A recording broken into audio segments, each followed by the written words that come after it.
Here we are with another session. Tim's not here today. He is recording an LCP D&D Fillmore's Crossing episode with Chris. So I'm running again, but we've got a decent amount of people. So let's jump in.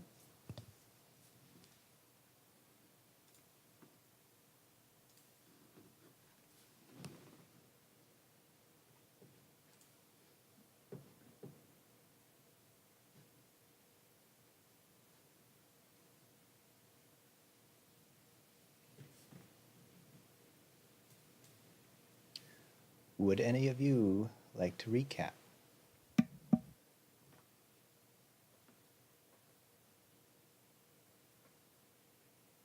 Then I will. I was hoping you get the silence as a response. Tim is not going to be here because he's recording an episode of Fillmore's Crossing. Without you. With Chris and somebody else. So that should tell you something. Spoilers. Last episode, we had to go to a mining camp, or not a mining camp, a logging camp, because the logging camp supplied the Church of Sativa with all of their wood for fires and everything. And so we went up there and found out that they were being plagued by bulette problems. Bulette? And we took that down, and then who was it? Kit decided that he was going green. Well, he was already kind of green from the beginning, and he did not like their logging operation because they were not planting seeds to restore the forests that they were chopping down.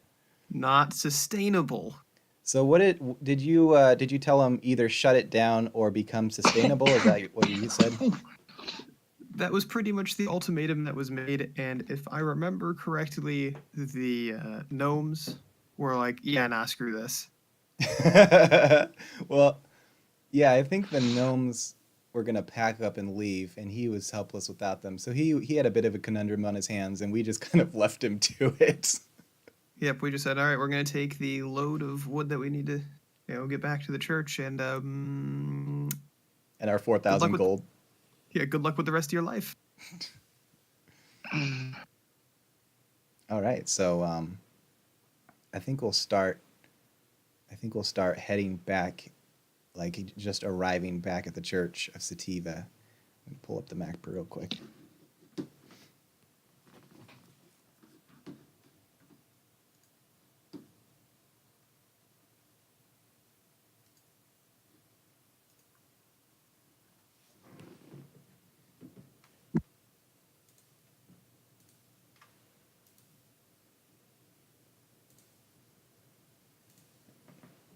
The map is always pinned, so anybody can look at it any time.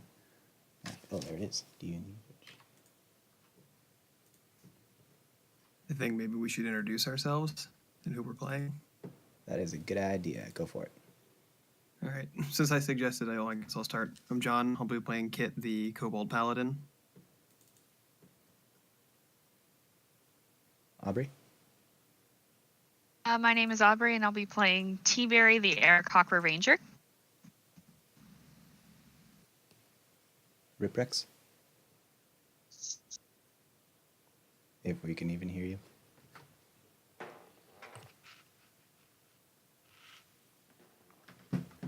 Riprex is having mic issues. Technical difficulties. I'm West, and I play Hiram, the High Elf Warlock.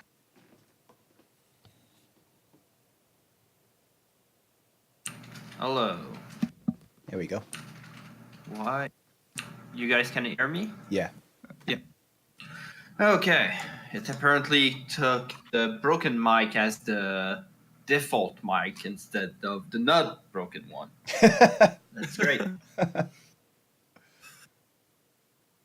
So yeah, I'm Riprex, and I'm gonna be playing Ram's Rush, the Lizardman, Lizardfolk fighter. And while I am the fill-in DM for this session, I am also Jared Bonanzman, a wizard, a centaur, and a bit of a con man. So, we're pulling into the Tall Pines Cathedral, and as usual, there's people laying around, people playing hacky sack. But the leader's outside, and he happens to see this whole wagon train coming in with lumber and people sitting on the back of the carriages, and so he approaches it. He's a centaur too, as you recall, kind of a Rastafarian centaur, and he says, "You're back." Yes.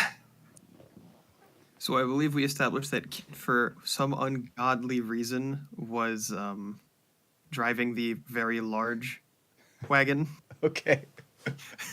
So I think he was like, wow, wow, and it just goes like, a good 3 or 4 wagon lengths a little too far before he can get all the horses to stop. And I see you brought some lumber back. This is perfect, man.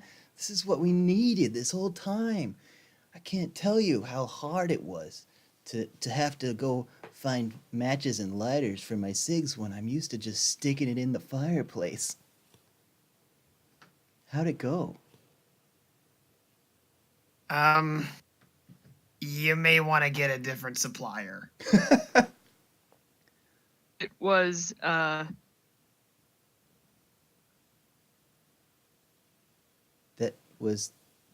That was the reason I sent you up there, though, man, 'cause that was our supplier. Yeah, I don't think they're going to be in business for too much longer. But you brought back... That's why we brought you this, to hold you over.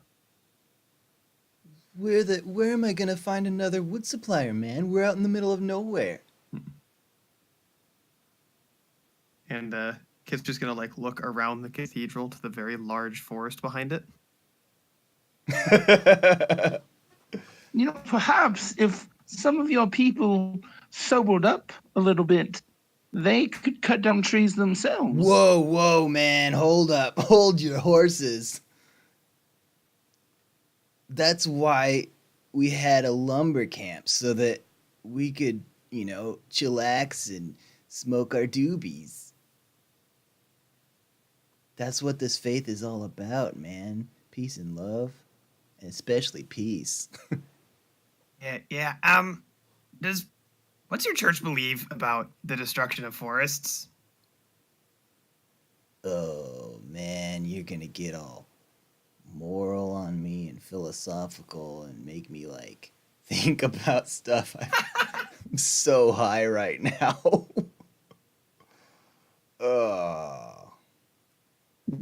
You don't think you could go back and just tell them to keep on doing their thing, could you? Kit's going to narrow his eyes and then realize that has 0 effect because sunglasses. I'm afraid. Everybody at this cathedral has their narrow eyes. Oh, right. Good point.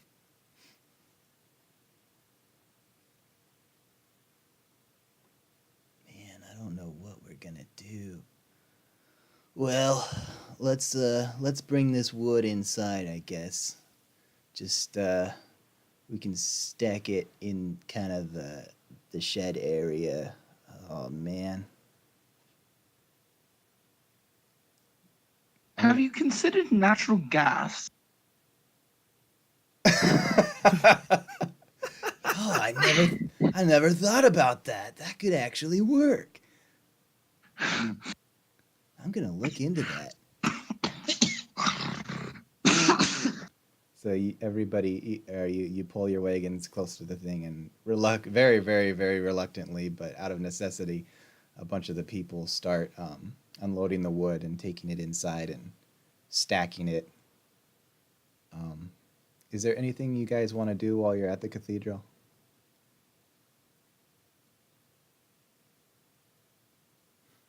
I say, might we have a few pounds of that plant you've been growing? I don't know, man. You didn't exactly... we brought your friend back to life, and you agreed to this payment and didn't really deliver. We delivered you wood? You delivered me a supply of wood. We needed a steady flow, man. Who did we resurrect?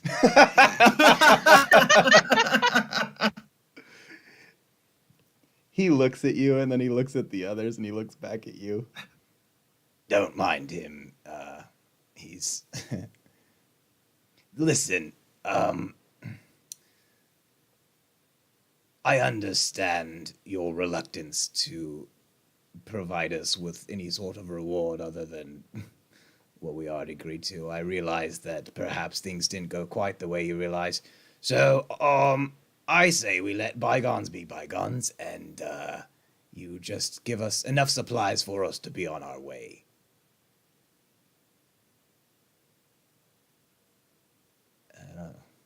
What do you guys need? Well, first we'll have to decide, I suppose, where we're going. Can you guys all roll me perception checks?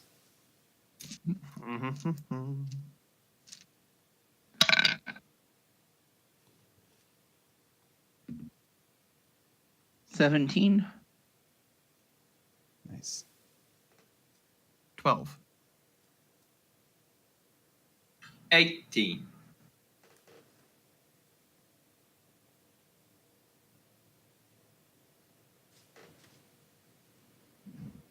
Aubrey? Well, I don't know what happened to Aubrey, but Wesley and Riprex, you both happen to notice that in the entire time they've been unloading this wood, there's been this man off in the distance just staring at you. And he has kind of disheveled looking hair and traveler's clothing. And he's got he's staring at you wide-eyed, but not like out of surprise. He just has wide eyes, like it's kind of unnerving. And he's staring at you very intently. He's got kind of pale skin and some bony features, like he hasn't eaten a lot. And he meets eye contact with you and he starts to walk forward. Hello, sir. What is your name? What is his name? Oh. I've been watching you, gentlemen. My name is Taint. Taint Masterson. That was a name I got from Tim. I couldn't have guessed. Moving. Just why have you been watching us, and why should we care? I know what you did.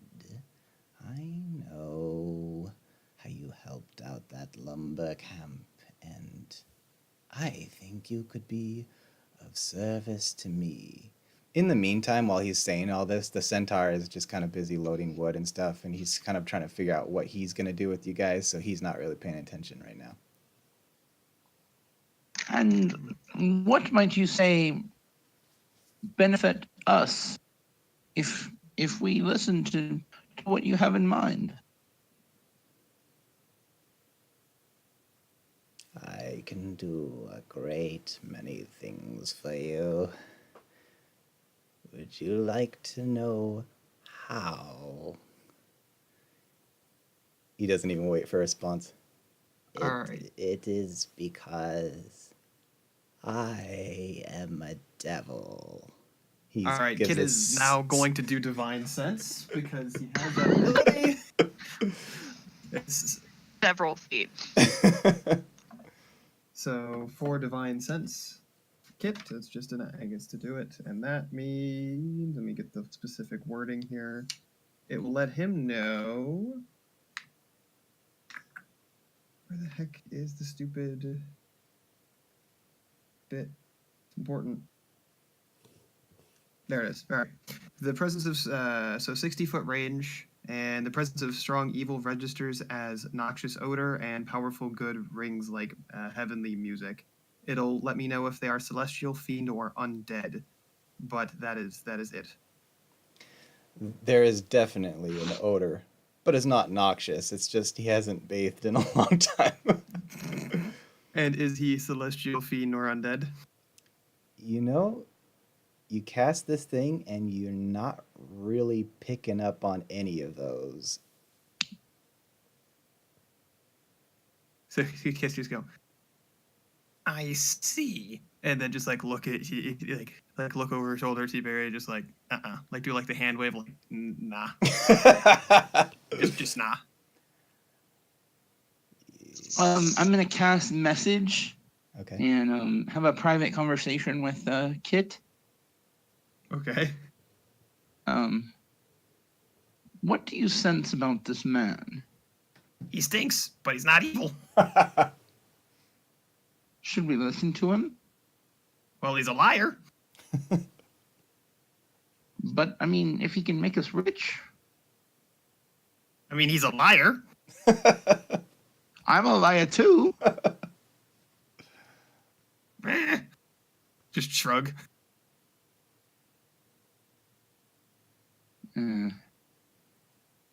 I take it by your silence that you aren't sure if you should believe me. I don't believe you. Allow I'm me. suspending judgment. Allow me to demonstrate. He steps back a couple steps and kind of glances around to make sure that no one's looking, and of course no one is, because they're all just doing their thing. And then there's kind of a glow, sort of an aura about his head, and his face transforms and he becomes red, and he's got these horns, and it's the stereotypical picture of a devil, and he gives a sinister grin, and then in a flash it's gone, and he says, "Do you believe me now?" No. He looks kind of frustrated. Oh, my mic is falling. Very well. It matters not. What does matter is I need your services. And it could make you very wealthy. Have you heard of the treasure of Longbottom?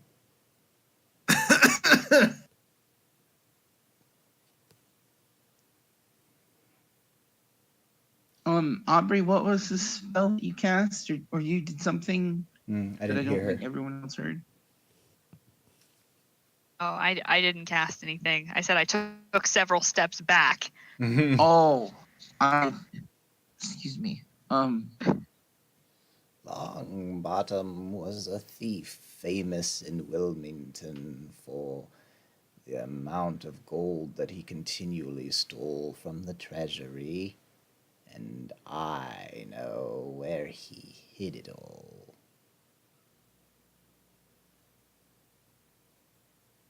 Interested?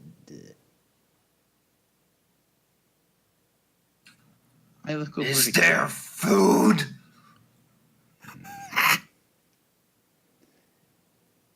Judging by how skinny this guy is, you're guessing there's probably not going to be an abundance of food. Is this the point where then someone explains to Ramsraj money can be exchanged for food? Yes. He already knows silver can be exchanged for food. He doesn't understand gold and copper yet. It can be exchanged for goods and services. Listen, Ramsrosh. If you'll help us, should we choose to do this, we'll get you your food. Are we going to do this? I mean, you know me, I'm not usually one to turn down riches. Wise man or horse? If food, Ramsrush going. And I nothing better to suppose do. we could go. I could I do mean, this on my own, but I am a long, long time traveler. I wouldn't mind the company, and should you prove yourselves worthy, I may consider you as members of my legion. I would like to make some hardcore insight on this sketch Yes. guy. I've been Please. waiting. At this point, it's like, yeah, that's one bridge too far, my friend.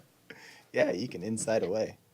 I'm gonna. As soon as he says Legion, all of T-Berry's feathers just like puff up and then go back down really fast. And he just looks around, like seeing if anyone else. Roll real quick. It's a 10. That's a 17 for Kit.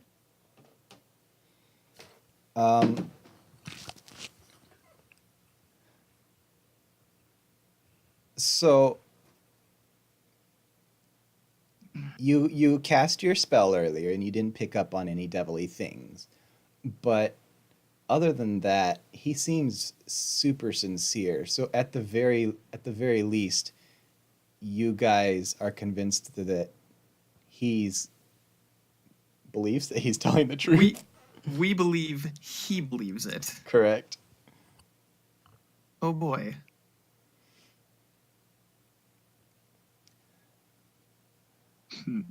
Are we in accordance then? What do you mean by Legion? Why, you would be able to accompany me and fight for me and serve me, and as a reward, well, I would say it's limited only by your imaginations. I think we need to get some things in stone before we agree. If we Aye. were to work with you, we would require a guaranteed percentage of the profits to be split up amongst us equally. A businessman. yes. I would like a contract, said Hiram. Indeed. You read my mind. And he pulls out a long scroll from behind his back, and Yeah, When we he- need a lawyer. when he What class is that? when he unrolls it before you, he only unrolls a portion of it at the bottom, and it's got a place for all of your signatures, but you can tell that the text is all written in Draconic. Oh, Kit can read that. Oh, Can any of the others read Draconic? I can't. Okay. I think I can. Oh, I didn't do my language.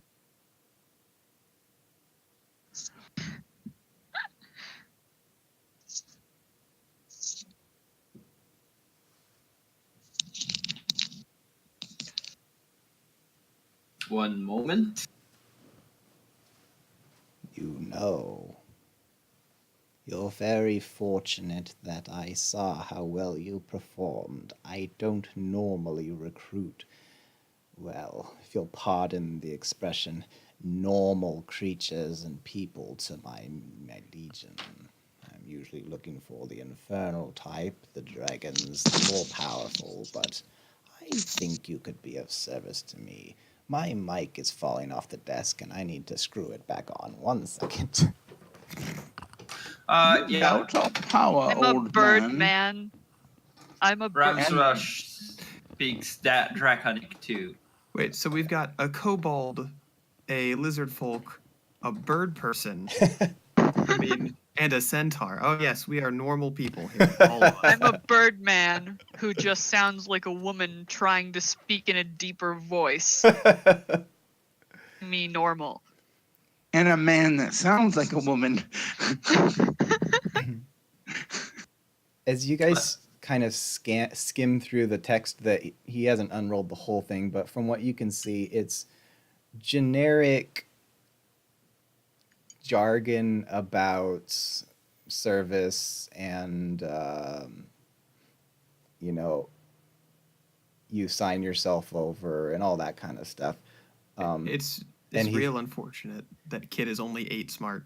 He says, "Now, we're not signing this right this moment. You understand that I need you to complete this task before you're permitted." Yes, but we need to read the entire contract before we do sign it. Just letting you know. Very well, but we will have an order of operations. We don't want to waste our time. You do the task for me, and then perhaps we will go over the contracts. You have nothing to lose. You'll get your reward from this single task, and if you choose to walk away, you'll be making the biggest mistake of your life. But so be it. Yeah, I think we've got a pretty good history with just secret treasure troves. I agree. Well, I personally don't want to stick around Tall Pines Cathedral. Listen, where is this task going to take us anyway? Because if it's along the way, well, why not? Oh, I can't tell you exactly, but what I can say is that you would be headed, let's see, east, west. You would be headed east towards Wilmington. Wilmington is a very large city, directly east of the Pines Cathedral. Mm-hmm.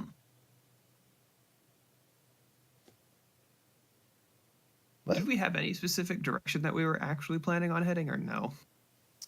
I don't think we did. we had a goal to resurrect Ripwrecks, and then after that, we hadn't really talked about it. Okay. Well, while we're here, is everyone okay? Like, no constitution damage, nothing, nobody's hurting at the moment? Let me check Jared's stats here.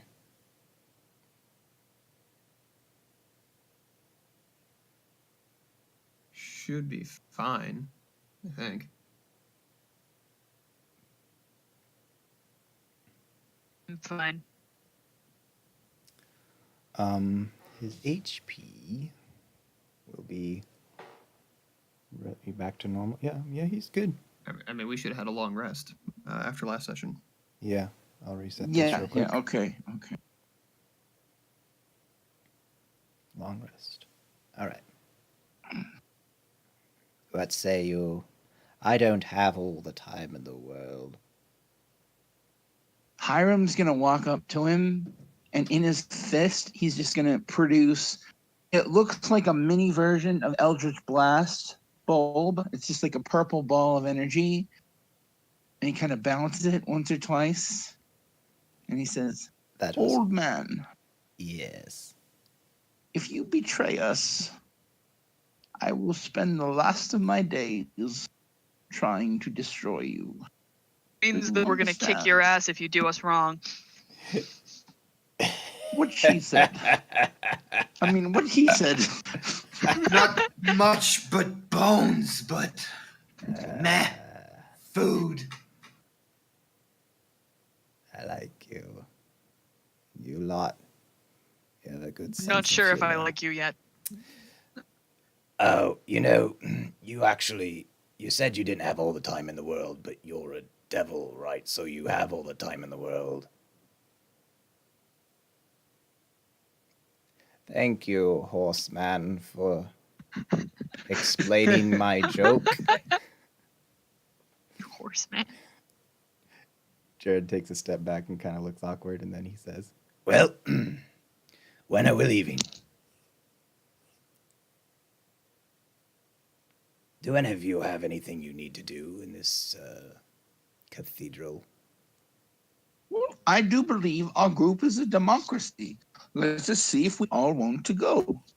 I think it's on our way. I have no reason to not at least see what the task is. I say we go for it. There's only one of him and a caravan of us. I was about to say the number, and then I thought it changes every week. You're right. Yeah, Kit will have no objections to going. Ramsrosh doesn't understand the concept of voting, but he's ready to go. T-Berry.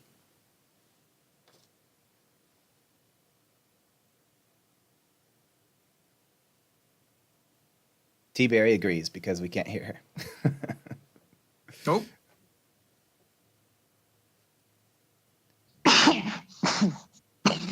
What say you, T-Berry?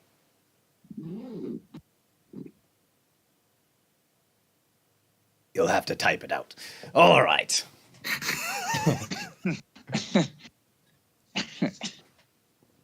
Very well. We shall leave once your affairs are in order. The lumber is all unloaded and stacked, and everybody has gone back to their smoking. And you notice that the Rastafarian centaur has just kind of sneaked off while you guys were busy, so they probably to avoid any further conversation about supplies. Mm-hmm. Aubrey's trying to fix her mic. Yep.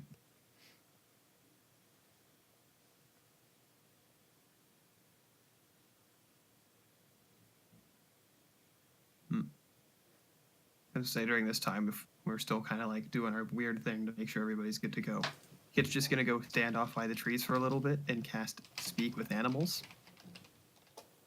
as a ritual, Okay. just so that he can come back to the 4 draft horses and like, all right, look, here's the thing, here's the deal.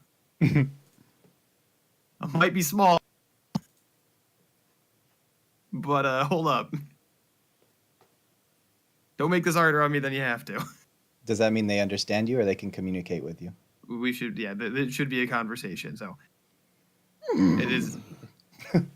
It's not me. Samson over here. He pulls too quickly. He gets out of step with us, and then the whole cart suffers. So is it now about to play Horse Whisperer and try and solve inter-horse relationships? What we need is some sort of count or a system so that we all step in line.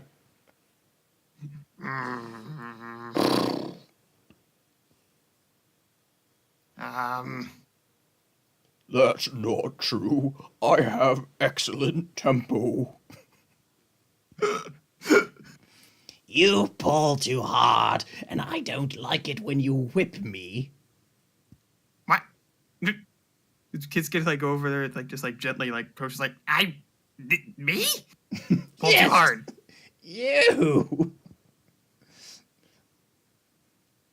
Also, I don't have a whip. It's bloody cold out here. What? You're talking to a lizard. Jared is staring at you. Like, Your what? kid probably sounds insane. He's over here just like bickering with the horses right now. Everything all right, lizard? Does Jared sound any different? No, he just sounds like himself. Yeah. Oh, I'm just having a conversation with the horses. They don't. If Do you Jared know how to fix tempo problems? if Jared farts though, you can understand what he's saying.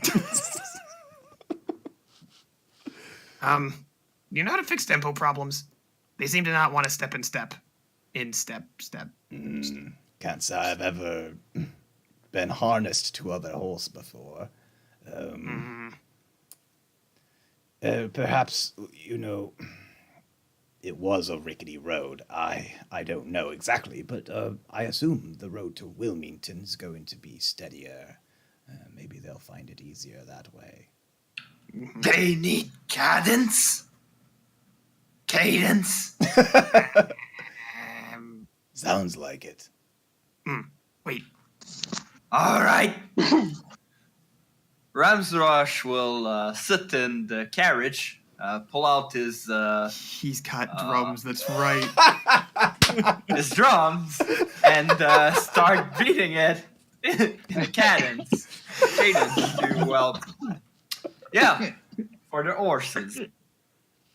Oh, that's so awesome. Oh, that's much better. Nice.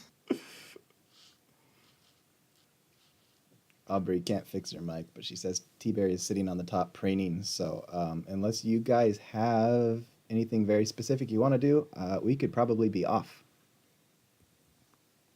Yep. Works for me. I was just trying to fill time for technical difficulties. Yeah, I appreciate it. So you guys managed to get, I think that this devil guy this Taint Masterson has he's kind of had some discussions with the people here at the cathedral while you guys were doing the lumber camp thing. And so he has some supplies because if he's traveling from place to place, he's got to stock up each time. And so he just kind of puts his bundle in the wagon and gets some extras from the kitchen or wherever for you guys and says, you mind if I ride on... Oh, actually, I'm going to have him have a horse brought from the stable. If he's a far traveler, he's got his own horse, so he's just going to ride alongside you, but he doesn't have a cart or anything. It's just he's riding on his horse.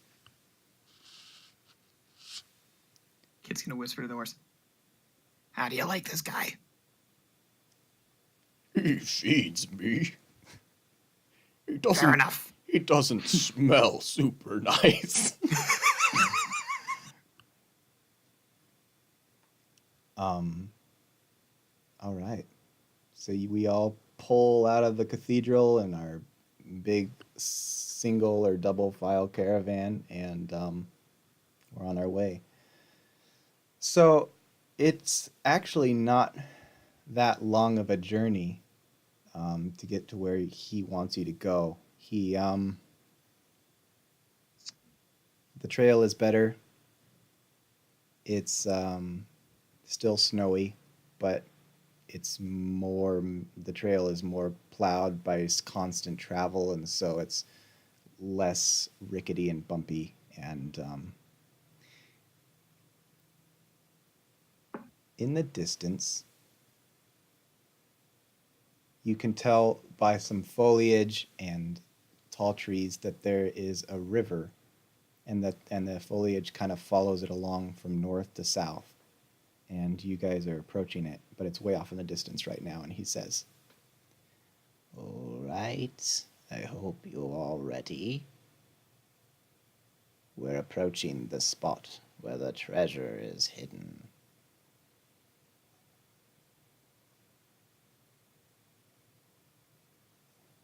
I should warn you,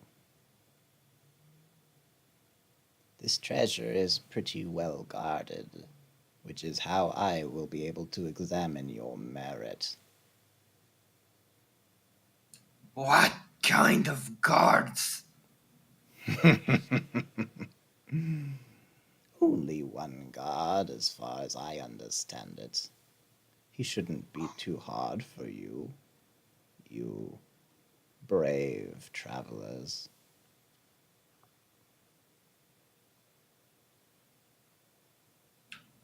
Does it make good soup? I don't know. I've never had it cook for me before. Boo. Even Jared rolls his eyes at that one. So, as you guys start to get closer to this river, you see the trail goes kind of over this big bridge, but he veers left towards the north and starts following upriver off the path. And he says, "Wilmington would be just ahead, but we're not going to Wilmington. Come along, gentlemen." Jared follows him. He pulls his cart off the main path, and he's back to trying to walk through this heavy snow, and the cart's dragging through. It's probably a couple feet of snow. So we're going off-roading in these carts now? Shouldn't Oh boy. be far now.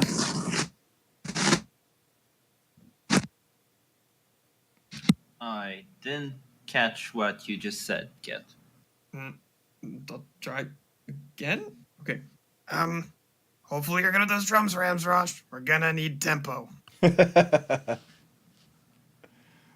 All right.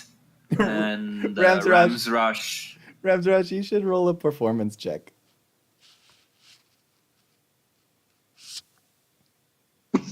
I imagine it's to be on beat. What do you want me to add to my as a stat to my proficiency? There is a performance somewhere, isn't there? Yeah, but I don't actually use the skill performance. I use proficiency instrument instead because my charisma's shit. I mean, you're not being super musical, I guess. Maybe, I don't know. I got nothing. What would you like to use? I'd say intel to stay on beat. Okay, To count in my head. This isn't very serious, so feel free to just use your intel. Because all he's trying to do is be on beat. Mm-hmm. He's not trying to make beautiful music. He's just trying to mark a beat. Well, you never know if you roll well enough. Might be beautiful. Starts tapping out a polyrhythm, and now the horses are really messed up. Oh, I ate myself. Natural 20. Okay. You really get into it, and you're not just doing a steady tempo, but you start like, and these horses start galloping and getting into the mood and the rhythm, and the cart starts to kind of bounce a little bit through the snow, but it's moving. I mean, you're cruising along faster than you ever have, and the devil man says, "Well, don't overtake me.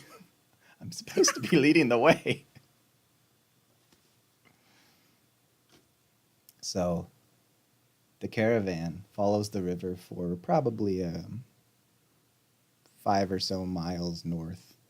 And then off in the distance, you guys should roll me perception checks, I guess.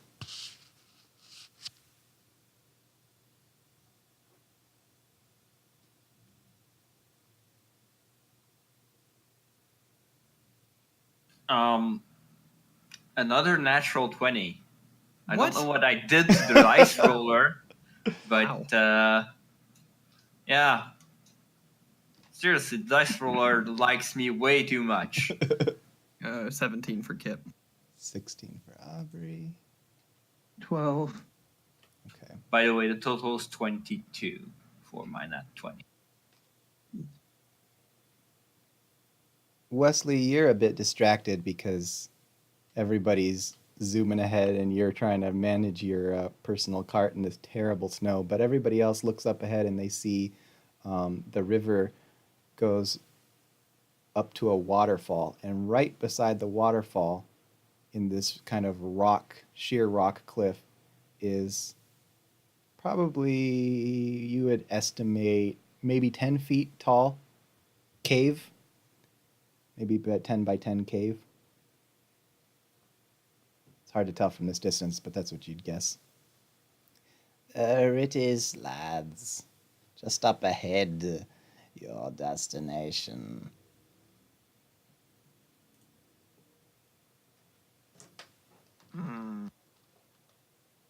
So, I'm going to try and bring the horses into like a good stopping position because we obviously can't take them into the cave. Hold on a second. Well, I imagine we can have them take refuge by the cliff, so they get Give him also- protection from the Some wind and trees or stuff. something. Okay, Yeah. Samson, play nice. Be good. Maybe talk it out a bit more. We're gonna be gone for a bit. Wait. Kit, you're actually talking to the horses? Yes, the lady taught me how.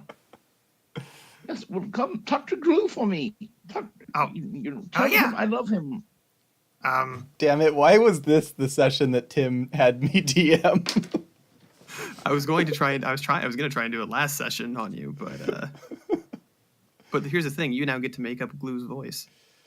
Oh boy, this is a lot of pressure. All right. Don't fuck this up, Brian. I have to think to myself, what does glue sound like? Very sticky.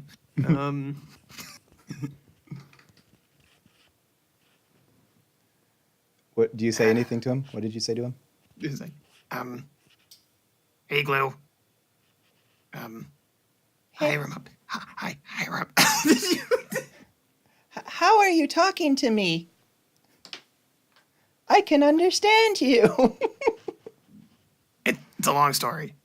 Anyway, Can you hear me? yes. It's your boy Glue.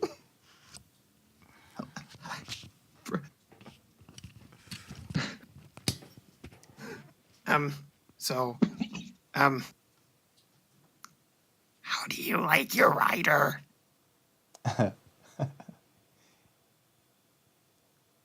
Is he nice? He's all right, I guess. I was about to make a fat joke, and then I remembered that's just for Wesley. Hiram's pretty thin. Give me just a second. I have this new setup that's not really working out, so I'm gonna adjust momentarily. Am I back? Oh, yeah. Yes. Yes, you are. Sorry, I swear to God, this happens every time. All right, yep. So yeah, Kit once again is now having a conversation with Glue. Just talking to all the horses today. Oh, wait, Never mind.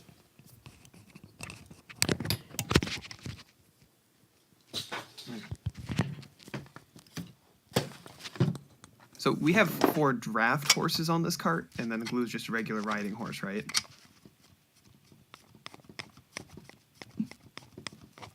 I have a small buggy that he pulls. Right, yeah, but Glue is just a smaller horse relative Oh, to these yeah. 4 just giant horses.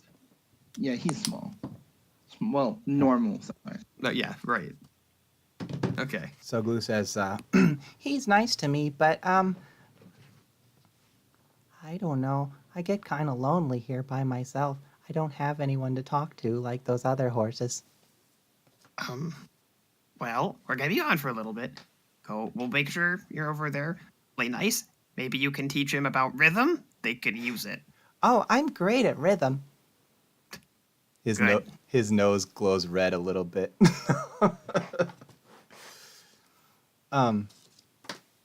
So the whole caravan pulls up to this opening in the rock, and this waterfall is beating down really heavy. It's kind of surprising because you just hadn't expected to see such a large waterfall out here in this little river.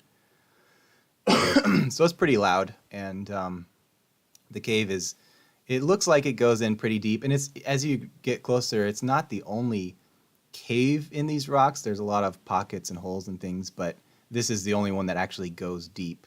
And some of you have dark vision. I'm going to try and fix Aubrey's thing here real quick.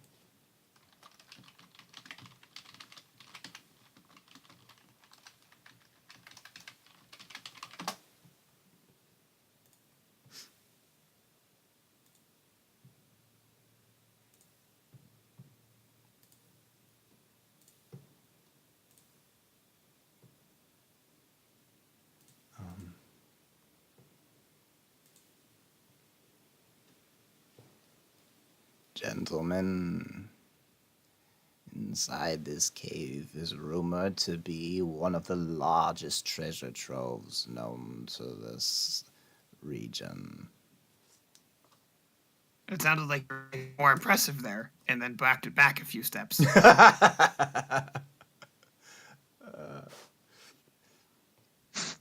I think you guys, we're all kind of hanging out inside this cave, and some of you have dark vision, yes? Yep, Kit does. And he's going to take his goggle sunglasses with a nice, loud, audible snap and snap them to his forehead. And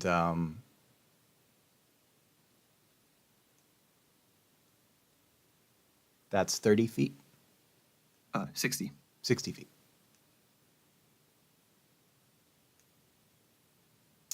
How about everybody roll me one more perception?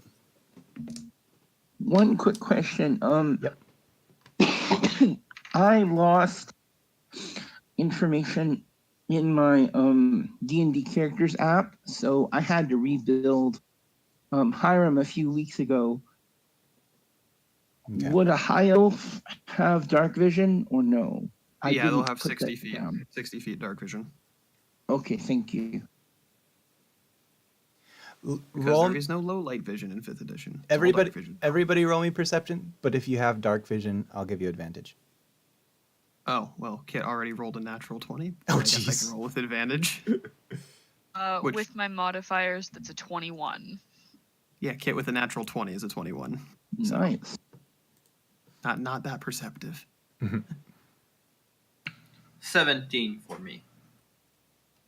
15. Okay, I'll roll Jared's real quick. I don't even remember what his perception is. Hold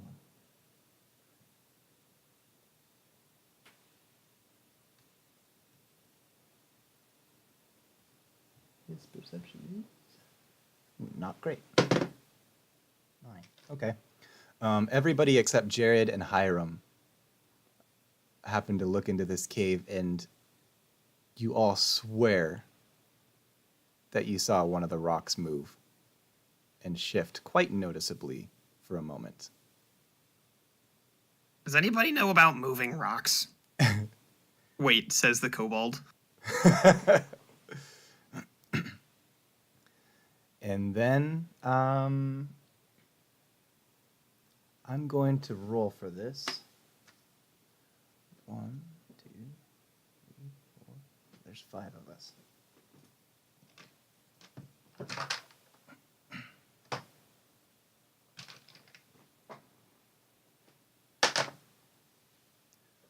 One, 2, 3, 4. Okay, it's gonna be Riprex. Riprex, I would like you to roll a dexterity saving throw. All right.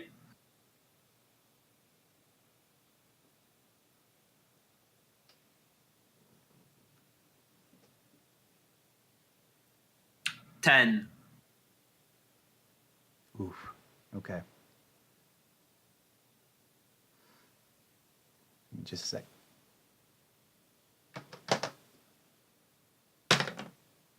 Okay, so this thing, when you were just staring into the cave and letting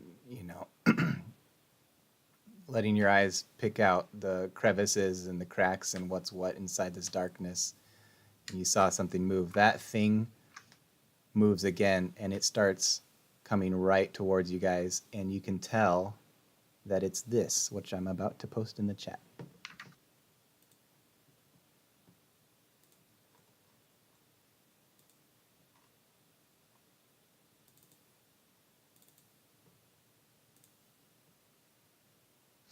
Oh, hello. And it's headed right for Riprex. And Riprex, I did a roll based on your roll, and you managed to jump out of the way, so you're clear. But this thing breezes past you and goes another, let me see, another 20 feet into the distance on the other side. Between you guys are between him and the cave now. Oh, well, see you've met your guardian. Carry on, lads. And the devil guy steps back, and everybody roll initiative. Damn. What's that total? God.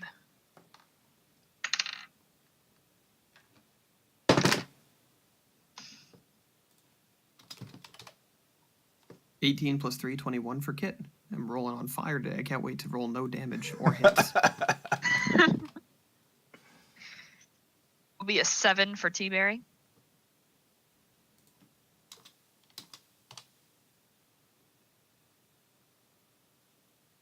$16.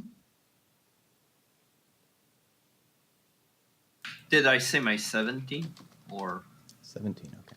16 for Hiram, 17 for Ramsrosh.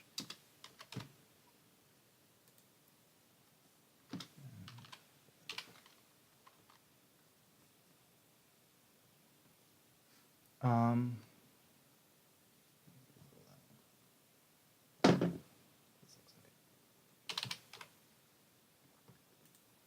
Let me get these in order real quick.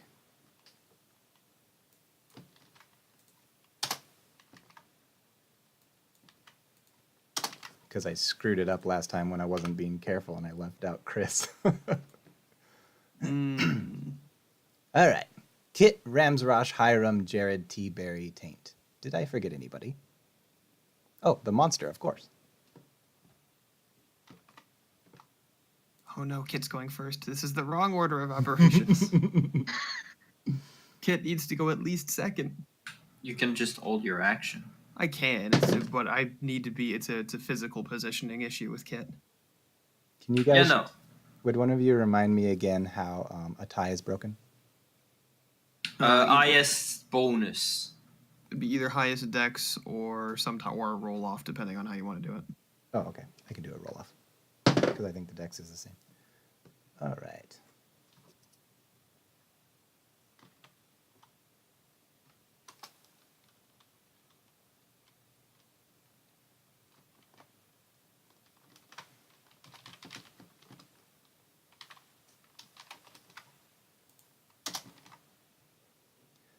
Take us away, Kit.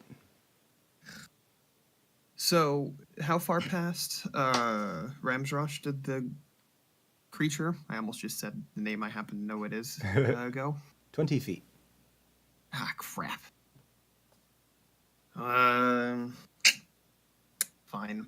So, Kit is going to pull out his expanding shield and run up behind it, deploying the shield to get that nice big beefy AC, and just hold his action next to it, and will attack it once somebody else is in range to give him some assistance. Okay, I would like to know where your big card is. So this thing just charged out of the cave, or? Yep. Ah, crap! Kit just put his goggles up. It's it's in the well, sun. Then. We What card wanted to put it the cart in the clearing Yeah, like off to the somewhere side. near. Okay, So so it's maybe to the side of the cave? probably, yeah, it's probably no more than 60 feet away from the cave mouth.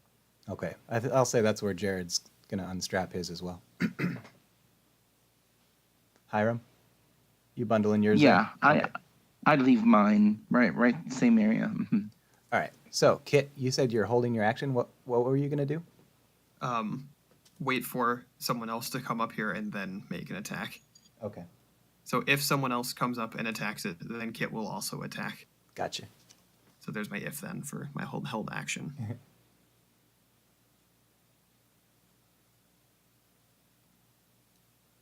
Next in the line is Ramsrosh.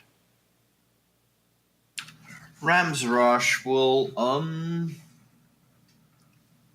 move up to the creature and say, don't charge me, die, and we'll attack it.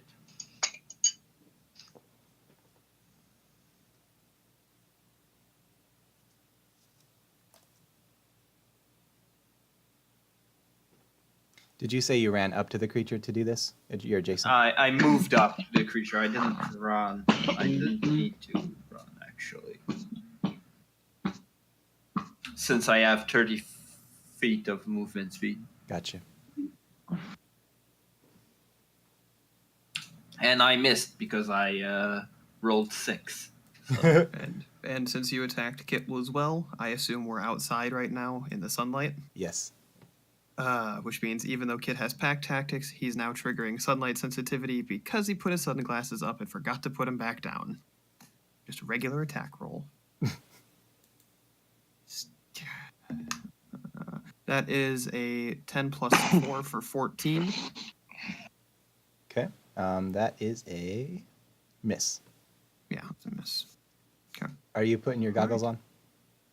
He will on his next turn. Gotcha. All right. Next up, we have Hiram. Okay, he's going to expend all of his movement, which I think is 30 feet, running away from the cave. And he will cast Mage Armor on himself. If you'll let me, if I could just kind of like kneel down, like find like a tiny bit of cover or something while I'm 30 feet away from where I was.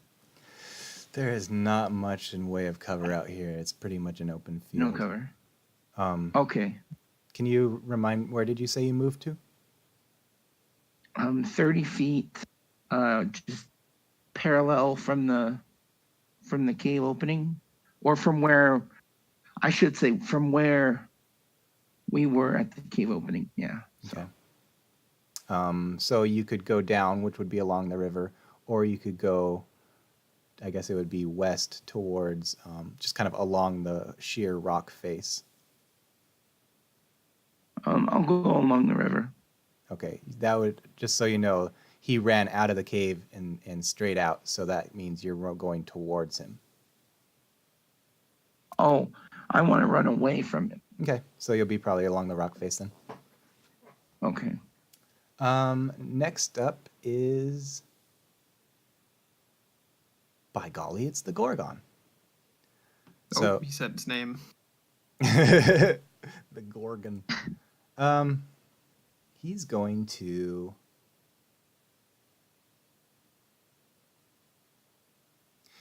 to try and gore Ramsrosh.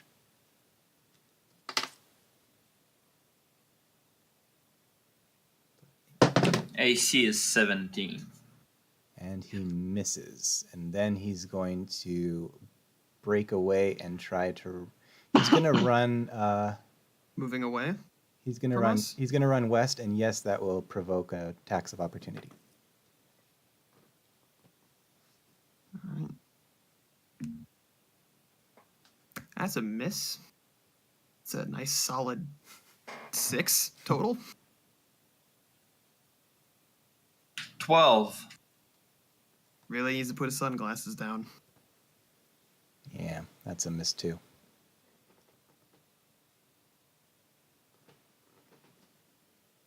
Oh, it's Jared.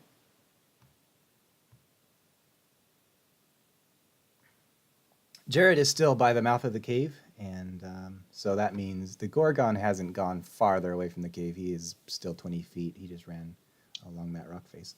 So he's going to cast... Let me look this spell up real quick.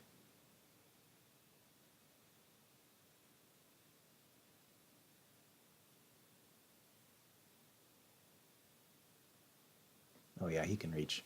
I'll cast Ray of Sickness.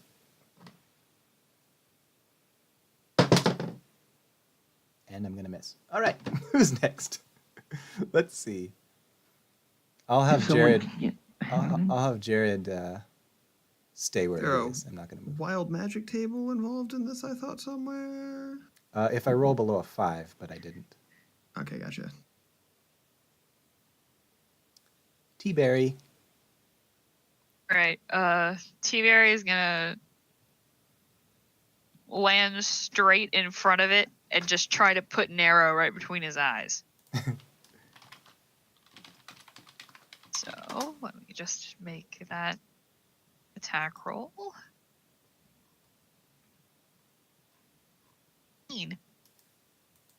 Say the number again. 17. You're so close. Not quite. And do I get 2 attacks or? Why 2 attacks? I don't. I just had to Okay. check.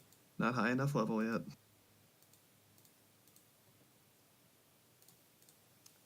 All right.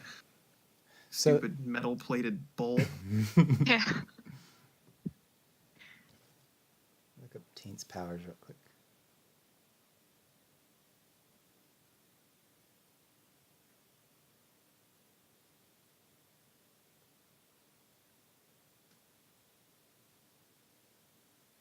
Taint is going to cast.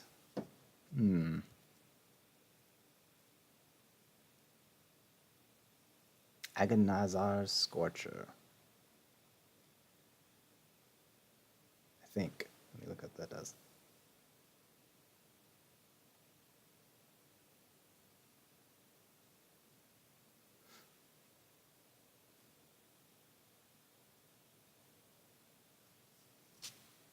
Oh no. Yup. T-Berry, are you adjacent to this thing? I am. I'm dead in front of him. Are you flying or are you on the ground? I don't know I'm how. on the ground. I landed. Well, Taint Yup. casts Agonizar Scorcher because he don't give a fuck. A line of roaring flame 30 feet long and 5 feet wide emanates from you the direction you choose. Each creature in the line must make a dexterity saving throw. Otherwise, you take Okay. 3d8 fire. Okay. Yep. Let me look up what you gotta be here. Matter. I got a nat 1. Oh no. T-Berry, no. My poor little bird boy. No. 13. Let's see how I do. Dexterity saving. Oh, he got the Gorgon though. But not T-Berry. Ah! So that was, 3d8 fire damage. Do You're I gonna roll make that? me roll for it myself? Yeah, let me roll that. And do I roll it for each creature or just they both take what I roll? They usually both take what you roll. Gotcha.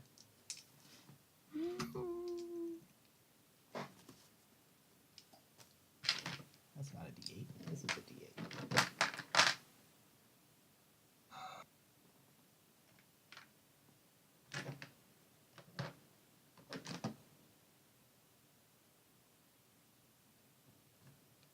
Oh yeah, it's that one. I don't know why. I always have such a hard time remembering which one my d8 is. It's the rhombus. Ooh, these are some bad rolls. It's gonna be 6 damage. Oof, that is some bad All around? rolls. I'm sorry? A 6. That's it. That wasn't on one dice or anything. That was all 3. Totaled 6. Okay. He hits T-Berry. T-Berry kind of like, it singes his feathers and he just goes, "Wah!" Oh man. Noise that birds make.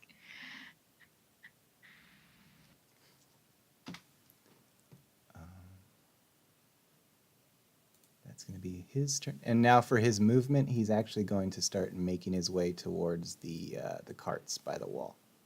So he is adjacent to the carts now. And next up, what do you want to do, Kit? Put goggles on. T-Berry's standing in front of the Gorgon. How far away did the Gorgon move? The Gorgon moved 40 feet Son of a... away from you. I'll say 30 feet. I don't think I actually declared it, but I'm going to actually, for strategy's sake, I'm going to say 30 feet. Oh, okay. You want to say 30? Well, if you say 30 feet, that means Kit's going to come stab it. That's what the Gorgon wanted to do. I talked to him, and he decided on 30. I phoned him up, made sure, contacted his lawyer. All right, so if it only moved 30 feet, Kit will come back. It will. If it ran directly away, stab it in the butt area, I guess. Well, maybe. Let's see. 18 plus 4 is 22. That is a hit. All right. 4 with the rapier. Oh, shoot. Max damage. 8, 9, 11 damage. Piercing. Nice. Non-magical. Okay.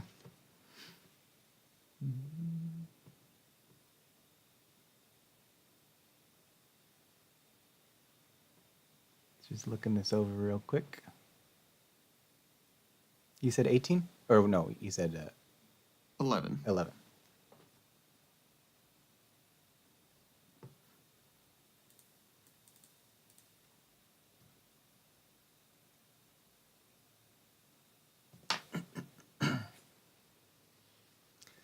So he is very distracted by this fire as he's trying to dodge out of the way, and then you come up and just stab him in the butt.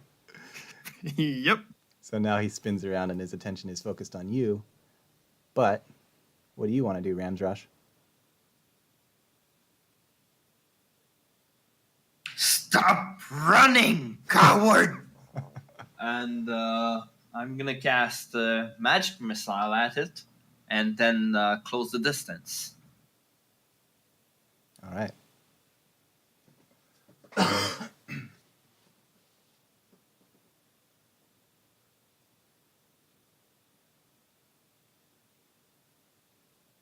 So that's a marvelous 8 damage because I rolled 2 1s.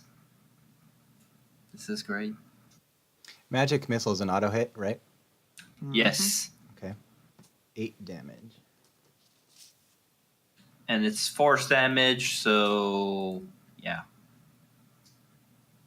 Pretty much nothing resists force damage. Okay.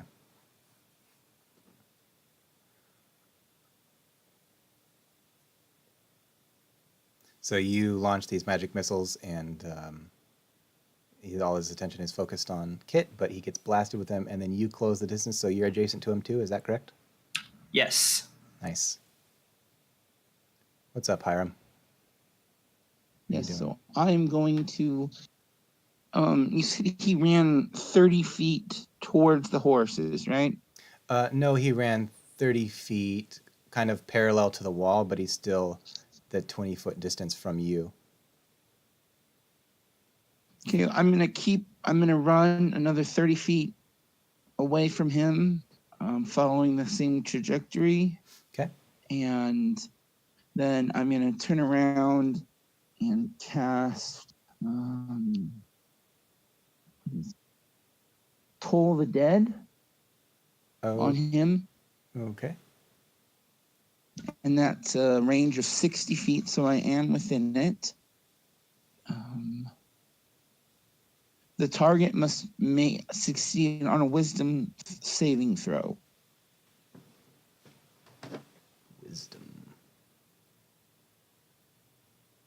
I rolled a 12 plus 1 is 13. And that is up against my... Is that Spell DC usually? against my... Your spell save DC. If you are in the app, where all of your spells are listed, there's spell DC in the top right corner. Let's see.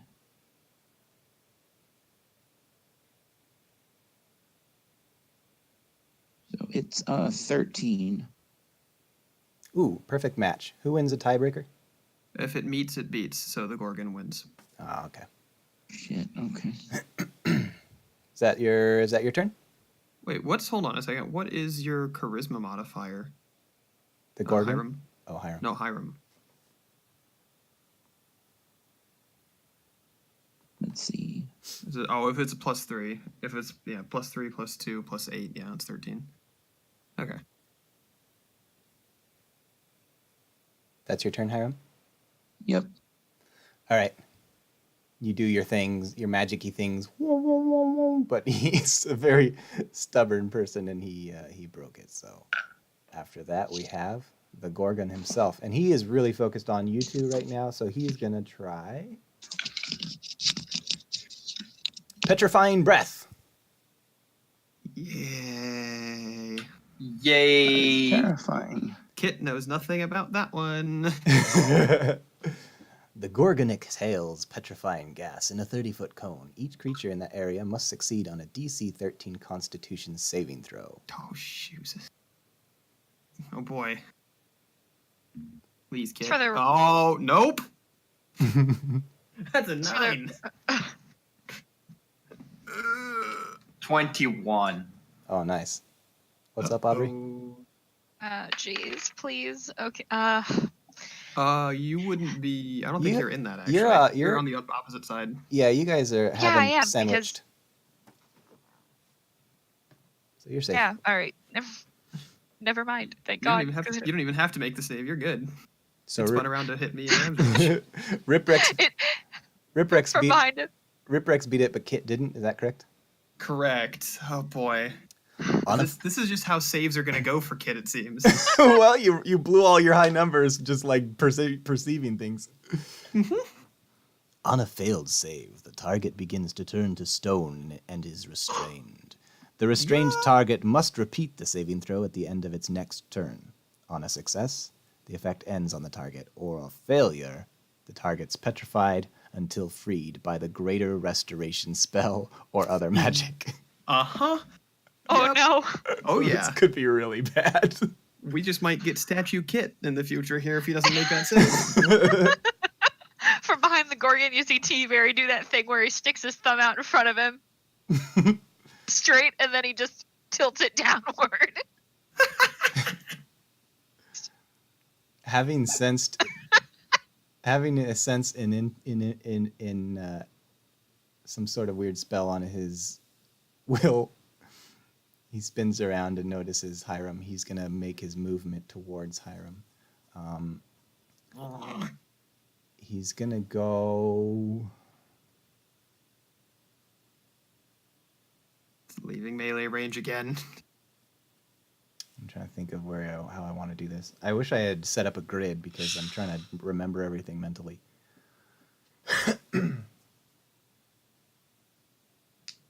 I'm gonna have him get within 20 feet of Hiram. So before Kit turns into a statue, he's gonna make an attack of opportunity against it. Oh, hey. 17, so 21 total to hit. That is a hit. All right, and he is going to dump a smite. Wait, can't do that on an opportunity attack. Never mind. So that's just going to be D8. Wow, Kit's rolling well. 7 plus 3 for 10 damage as it runs away. Is 17 enough to hit? No, it's not. Tell me that. All right. Tell me that damage again, Kit. 10 piercing.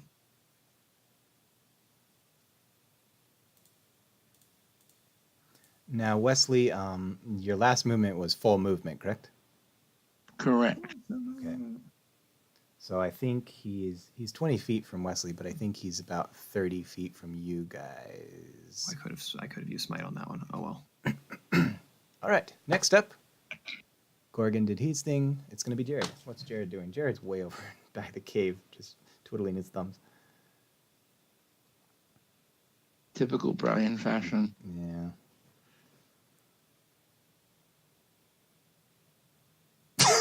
I forgot I did this. I was just trying to fuck with him, so I created for Jared a mysterious blade, +4 to hit, but then it's 300 D100s +2. Ugh, I don't think that's legal. I'm going to.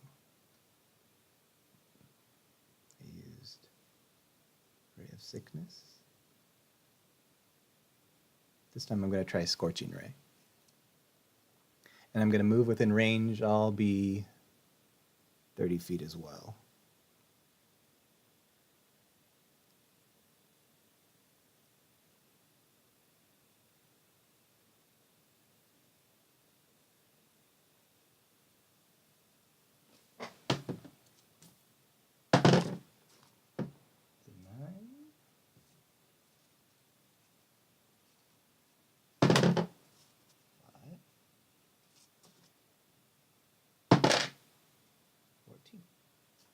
All right, we've got a little bit of wild magic here.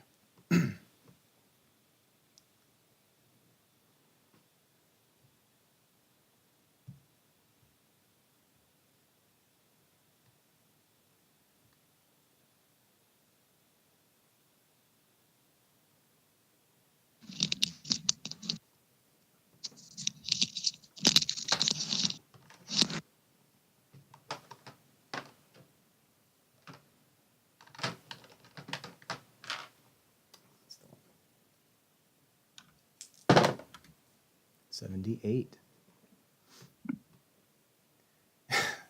You cast polymorph on yourself. If you fail the saving throw, you turn into a sheep for the spell's duration. Well. Yep, this combat's going great, guys. Yeah. Oh shit. Okay. Polymorph lasts for An hour. an hour. Yup. Awesome. Now we have a sheep. So At least I'll be able to talk to you. we might have a sheep. Let me see what the saving throw is. Maybe. Statue. Ooh, this is a long spell. Okay, 1 second. I mean, it should just be a save against your DC. Oh, my DC? Okay. Well, I mean, just like as if you cast it on yourself, right? That makes sense. Yeah, sorry. Never done this before. Well, that shouldn't be too hard. My spell DC is 9, so I rolled a 12. I'll say I sprouted a few bits of wool here and there, and then was very confused. Hear a faint meh in the distance. Was that me? Did that come out of me? Did it? The world may never know. Your turn, T-Berry.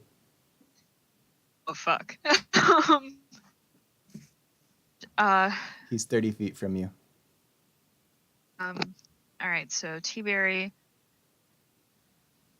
How high is the ceiling? You know we're not in the cave, right? Oh shit. All right, then never mind.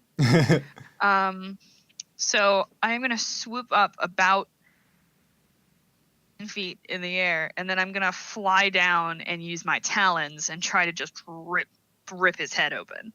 Jeez. Metal. Yeah, exactly. Very metal. On a metal bowl.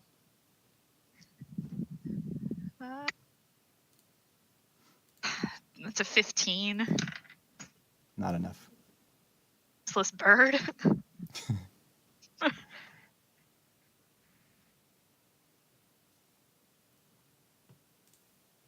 Is that your turn? Yeah. Wait, actually, while I'm swooping, Mm-hmm. can I just stay on his head? Like, can I just grip it and like hold on? I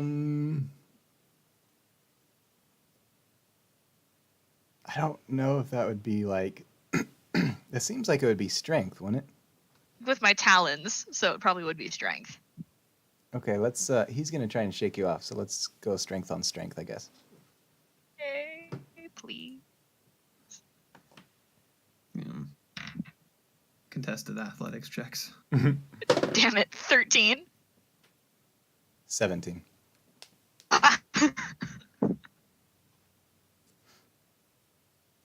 So you swoop down and you try to rip his flesh, but he's made of rock or metal or something. He looks like he's super armored, and he shakes you off of him and snorts, and then we come to the devil.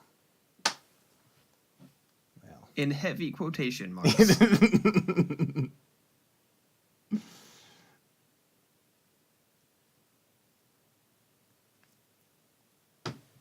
Would you guys, let's see, I think T-Berry's distracted, but would everybody else roll me a perception check? 13.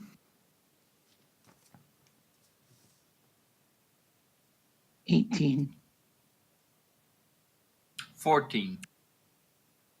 Okay, and I think Jared's pretty distracted too, having almost turned himself into a sheep. So, Hiram, you see him turn towards you and move towards you, and so you're scanning the area, the field to plan your next move, and you happen to notice that Taint the Devil character in heavy quotation marks is kind of doing something with the great big wagon. He's got his arms in there. He's on his horse, adjacent to it, and he's just kind of leaning over into this wagon, and you can't quite make out what he's doing, but he's messing around in there. And that's his whole turn. He's not going to attack. He's going to abscond with our stuff. So, Kit, what do you want to do? You don't see this. Yeah, I know. I don't. I'm going to... Nope. Yeah. Fine. Yeah, try not turn into a statue, first off. But that's at the end of my turn. I guess we're going to find out. How far away did it end up moving? He is 30 feet from you. All right. And T-Berry is in melee range. Thank God. So, this is going to be valiant pack tactics. Let's go.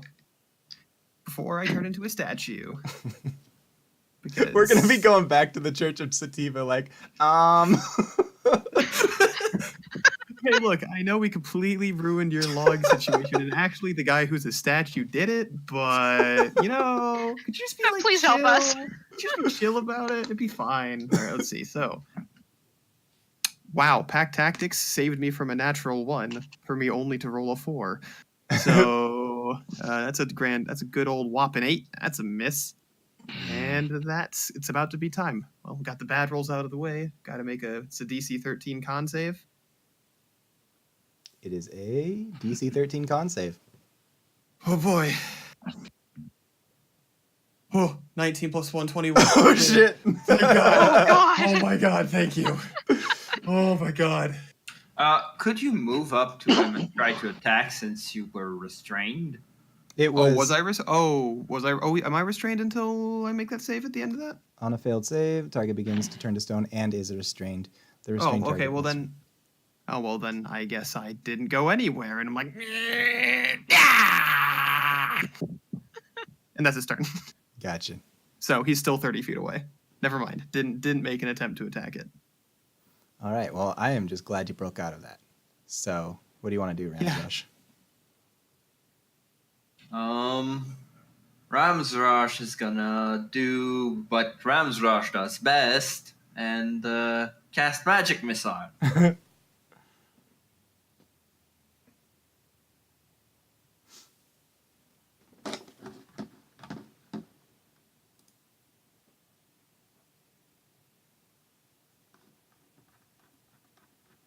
For 9 damage.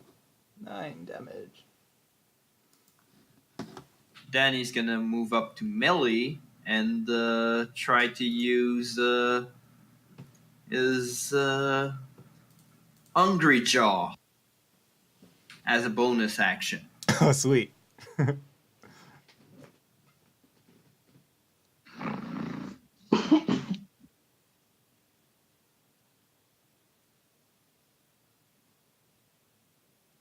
18. Does that it? It misses. All right. If you guys are curious, he's got a 19 armor class, so that was super close. Yeah, I'm scared.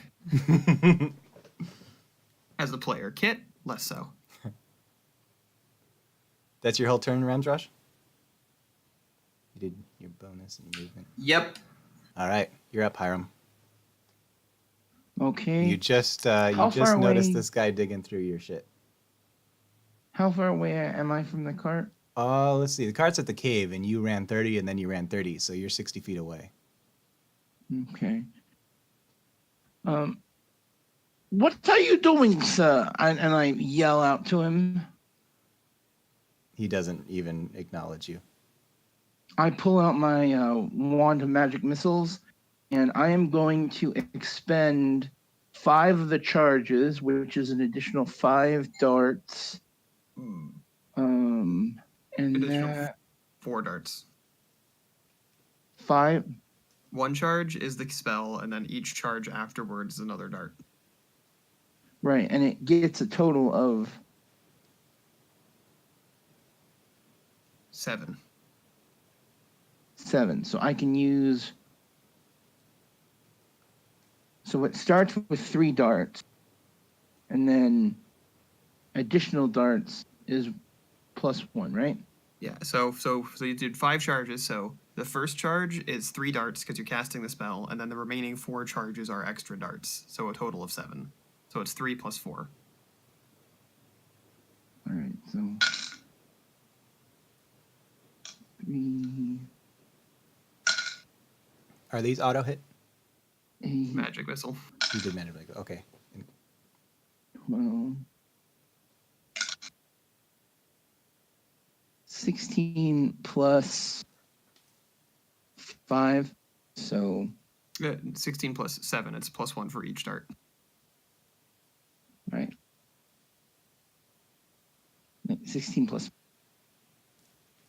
Well, How many? depend. The 16 was all the darts. That was them added up, and then that was just on the dice, and then it's +1 Per die. per dice.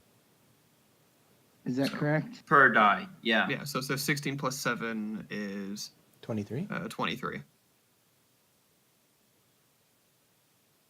All right, and that's an auto hit, right? On.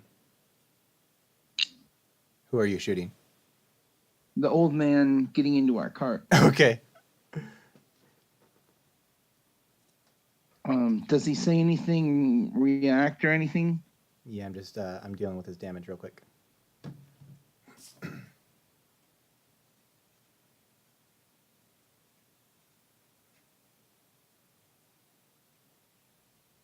You did 23. Damn. You fire these darts and they go whizzing through the air, and he's not even paying attention. He's so focused on what he's doing. And they just he not only gets hit with these darts, but he falls off his horse, hits the ground, and as far as you can tell, he's not moving.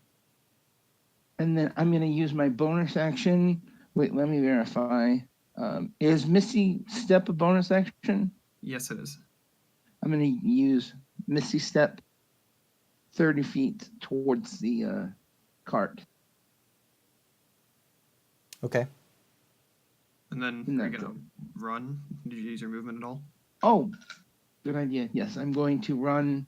Use the to get there. So another 30 feet. Mm-hmm.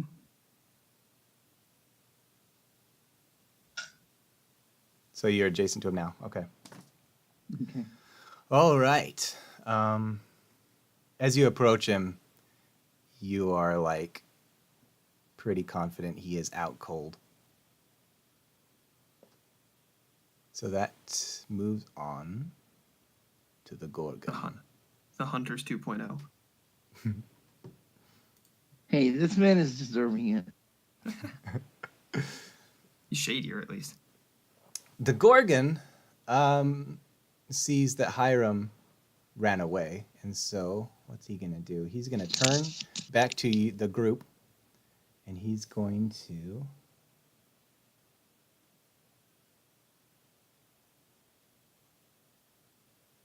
$30 feet away.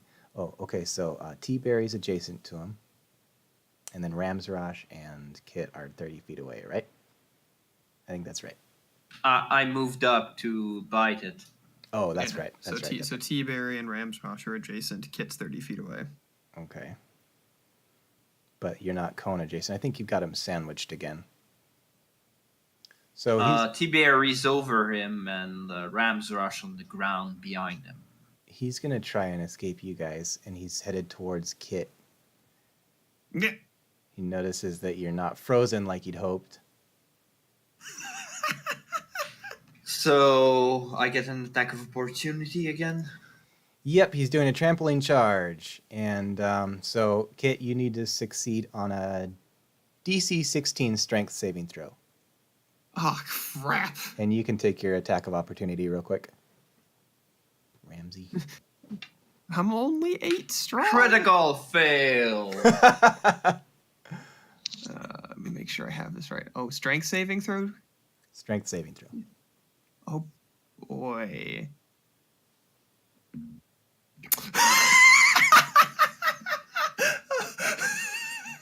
Okay.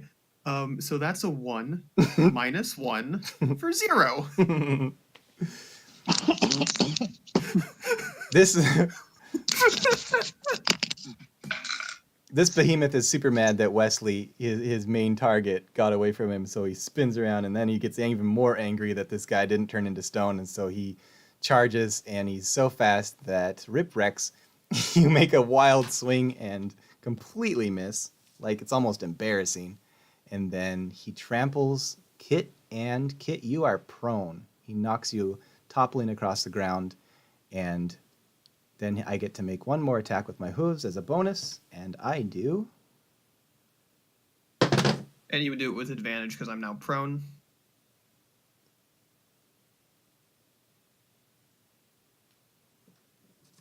Advantage. So that's going to be 19 to hit. Sorry, I got a 22 AC.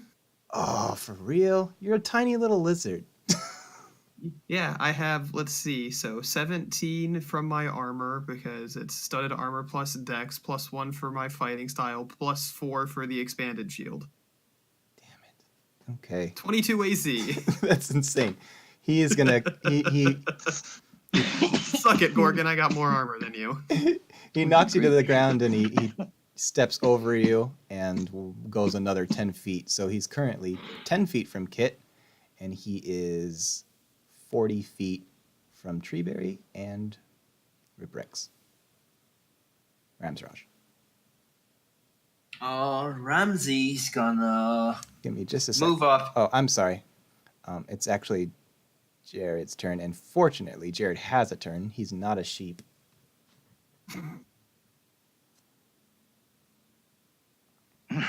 He's gonna, you know what?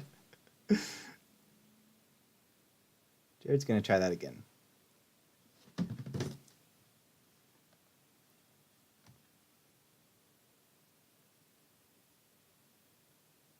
I'm gonna get within range. I'll say I'll go to where Kit is, and so 10 feet. Scorching Ray. 18. That's a miss. That's a miss. And that's a miss. But no wild magic. All right. T-Berry's turn. Okay.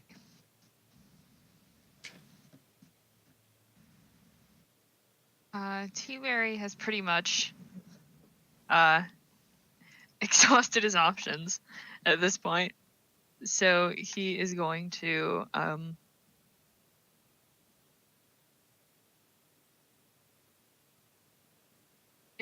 cast Hunter's Mark on it, and with the with his longbow. Cool.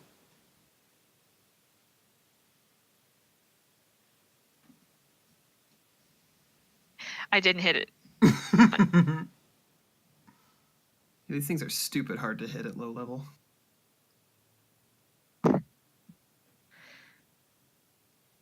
I'm switching out my D20. Put that one in dice jail. Is that The gonna shame corner. Is that gonna be your turn?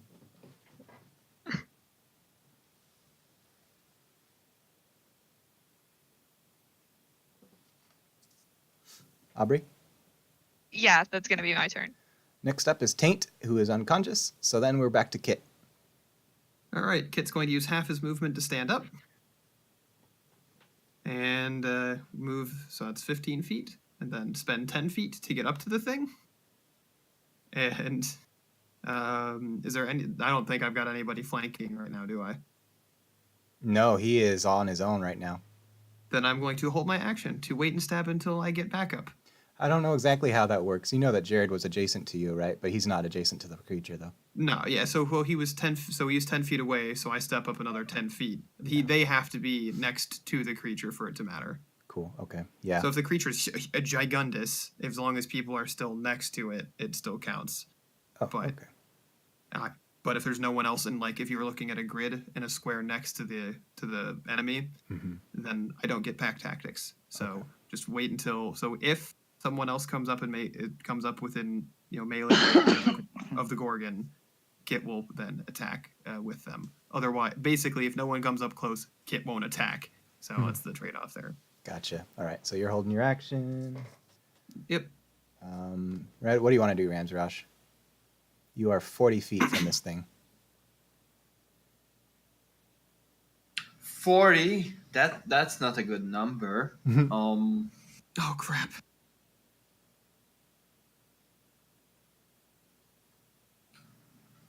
I'm gonna move up twice, I guess. All right. And that's gonna be it.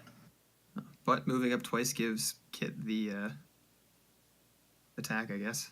All right. Go for it. Yeah, it's a big fat 16 for a nice good miss anyway. Oh, he's also gonna say, "Stop running, stupid cow!"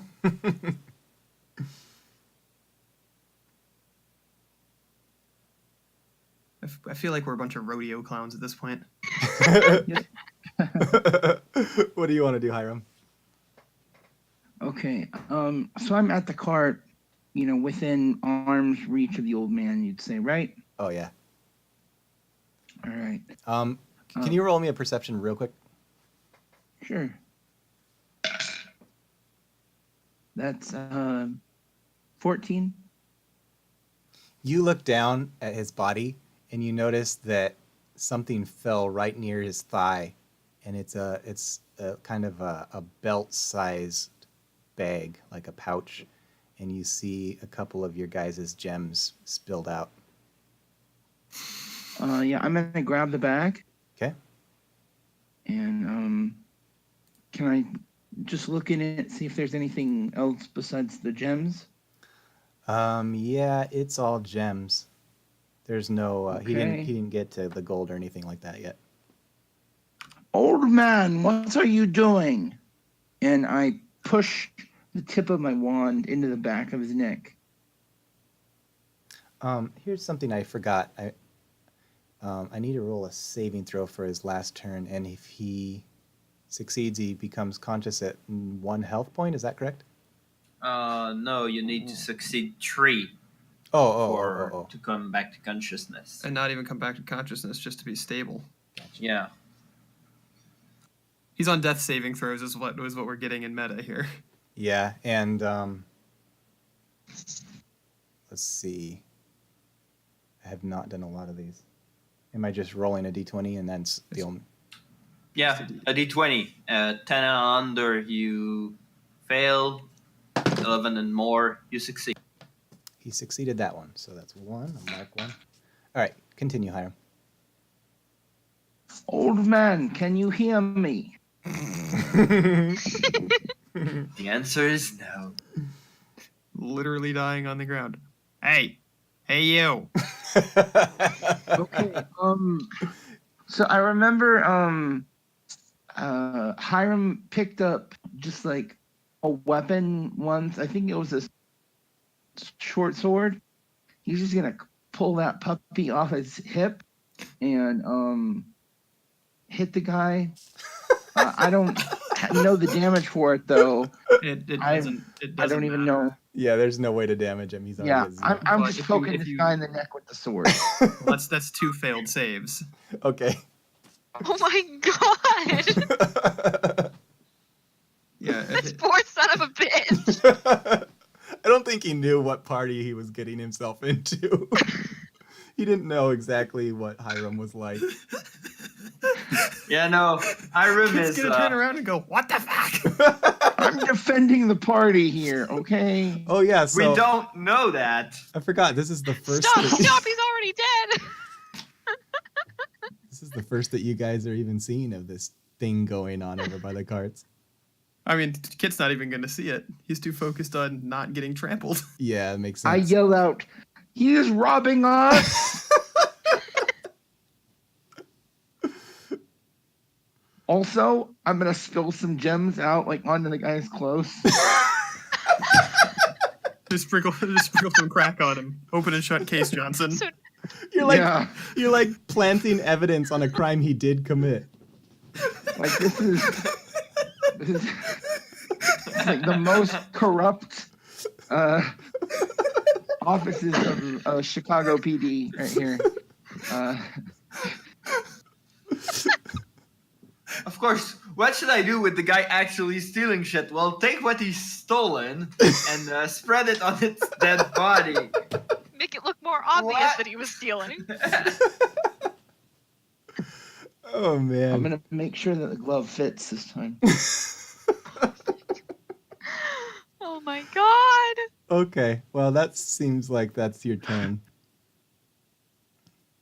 What do you want to do, Mr. Gorgon? Oh, Mr. Gorgon's gonna. Okay. So, I think I got to roll to see if I can recharge my petrifying breath. If I get a 5 or a 6. Whoops. Off the table. That's a 5. Uh-oh. He's going to blow at you again, and Oh, son of a... so that's rolling for Constitution. DC 13. All right, 12 or above for Who, me. who is? You and Kit. Oh my god, Kit, really? 1 + 1 is 2. Oh no. Not again! 15. You beat him. All right. Once again, Kit is restrained and starting to turn to stone. This monster is going to. This monster is gonna move another. Now I'm gonna go down this time. I'm gonna go south along the river, 40 feet. No. With you being petrified, 20 feet. He could also just attack me with, like, advantage. Don't give him any ideas. I got an AC of 22. I'll tank it. It's fine. I didn't know that I could attack again because I did petrifying breath. I thought that was. Oh, you're right. Never mind. Petrifying breath's there. Yeah, never mind. So 20 feet south, and next up is Ramsrosh. Ramsrosh, I'm sorry. You can attack. Attacks of opportunity. Oh, and Kit can too, or does that count against restrained? Restrained, he should be able to make the attack with disadvantage. With pack tactics and advantage, cancels out to just a try and swing, I think. Let me double check the status. Restrained. Yay! I hit with 23. Nice. I always it's restrained versus grappled always gets me every time. 0 attack rolls. Yeah, attack rolls against the creature have advantage. Creature's attack. Yeah, so I have disadvantage on my attack, but pack tactics for advantage equals a flat roll. This is how I like to DM. I like to make up the players look up rules for my monsters. So this is the second one in a row for Kit, so that's a miss. It's 9 damage from Ramsrosh. Okay. Getting all my bad rolls out before I have to make my next save. He blows his breath, and then he spins around to head along the river, and Ramsrosh takes a swipe at him, and you see a big chip come out of his armor, and he kind of staggers a little bit and runs along the river, and then he's looking really mad. So the rest is up to Jared. Jared's kind of useless. So nothing changed? Still the same monster. You just can tell that you're starting to chip away at him. No, I mean about Jared. Jared looks himself over and doesn't see any more patches of wool, so he's going to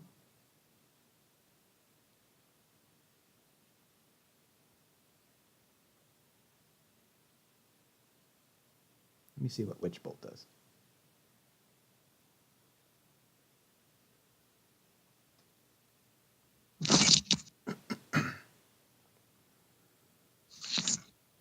Feet.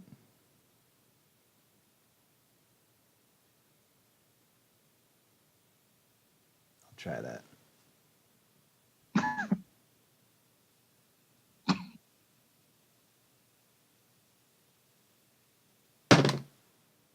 Oof, not enough. Didn't cast wild magic, so that's good. So it's gonna be T-Berry's turn. Right. Let's see. You are trying to remember the range here. He moved 40 that way, and then 20 down.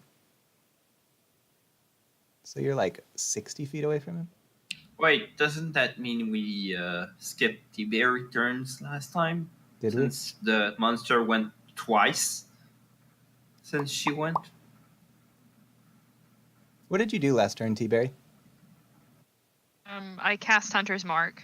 Oh, that's right. Oh, right. Oh, this. Jeez. Does Hunter's Mark count on Talon attacks or On any attack. Any attack roll. attack? Okay. As long as you've got it up, it's good to go. I try to swing at his head again with my feet. Okay. Okay. Oh, that might hit actually. 19. Yes. She breaks a tie. Yep, meets and beats. Awesome. Oh, thank God. Okay. So that'd be. Where's my D4? There it is. Okay. What's the hunter's mark damage? Ooh, Okay. yeah. So that's 6 plus.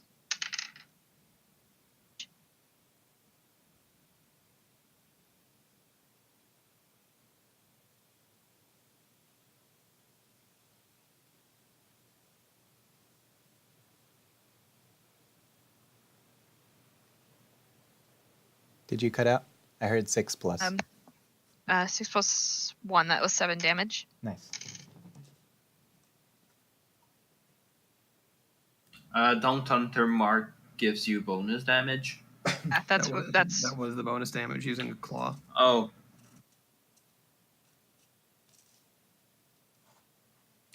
Don't you have a stat bonus? So you rolled really low on one of the dice, right? Or both of the dice. It was the regular Talon damage is 1d4 plus 2, so that was 6, and then I rolled a 1 on the extra d6 for Hunter's Mark. Okay. Nice. Is that the end of your turn? Okay. Taint Masterson's going to roll another saving throw. If he fails, he's dead. He got an 11. So he's 2-2. He's 2 and 2.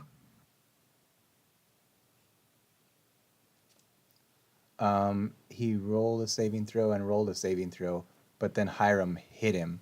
Wouldn't that be 2 and 1? Hitting him Is 2.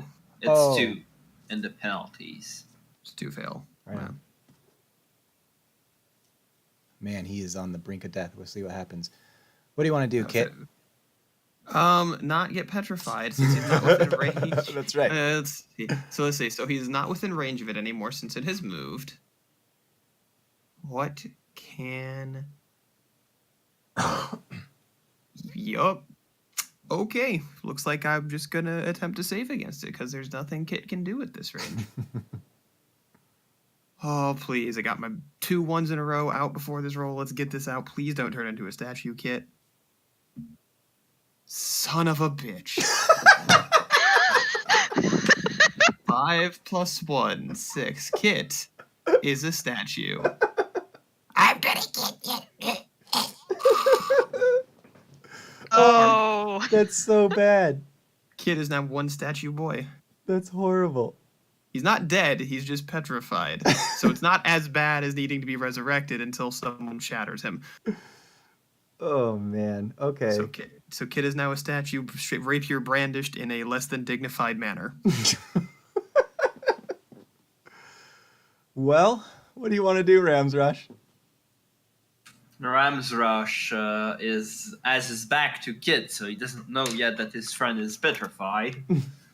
But he's gonna try and hit on the on the thing in front of him, since still not a good thing. All right.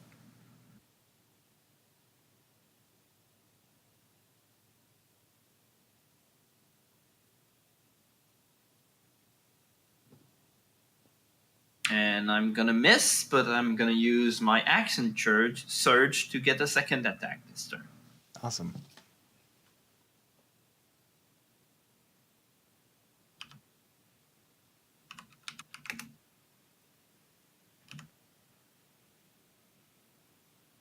And I believe that's a crit. Oh.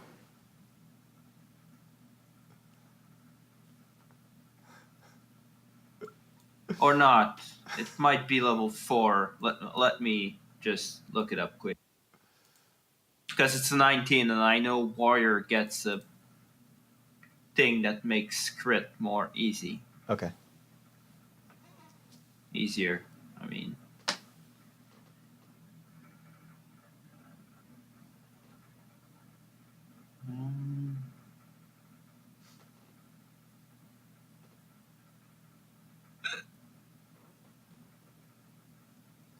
it might be only an archetype of fighter that gets that. Yeah, it's an archetype that gets that. I don't get that. Okay. All right, but still 23 to it is enough. Oh man, just reading through what petrified means. Jeez.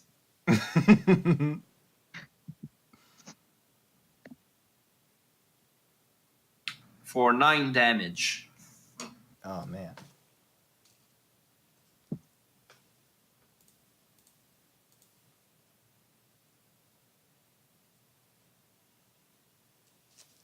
This thing is kind of shaking its head and stamps its paw in rejoicing that he finally turned someone into stone, and then Ramsrush takes a swipe at him and another chink in his armor.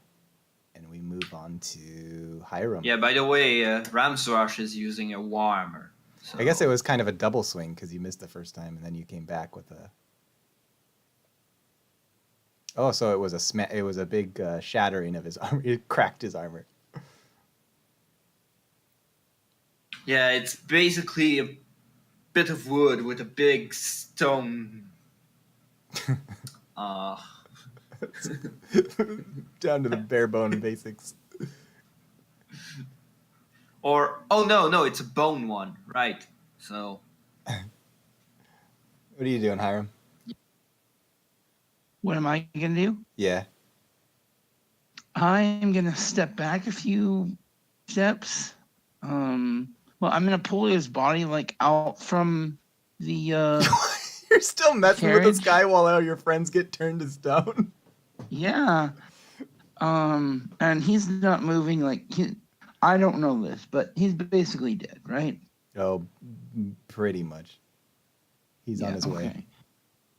I'm going to shoot a Eldritch Blast right on this guy's face. GG. Novri. All right. He's dead. And can I search his body? So, a point blank Eldritch Blast. I'm gonna say you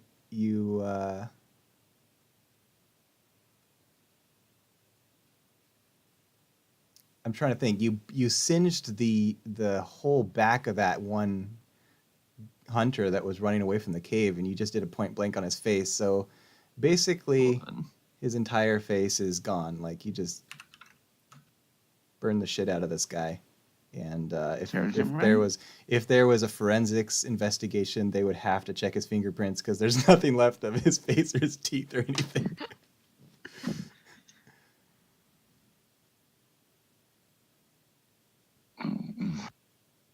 What else did you say you did? I just want to check his pockets. Let's see. There's nothing there. You can find some food that he got from the snacks and stuff. He doesn't have a weapon or like a wand or anything magical. Mm-mm. No, it was I just killed a thief. he was back in light. Like he had, Alright. because he's a traveler, so he has some supplies on his saddle. But I think that's about all you can do for this turn. All right, I'm good. Thank you.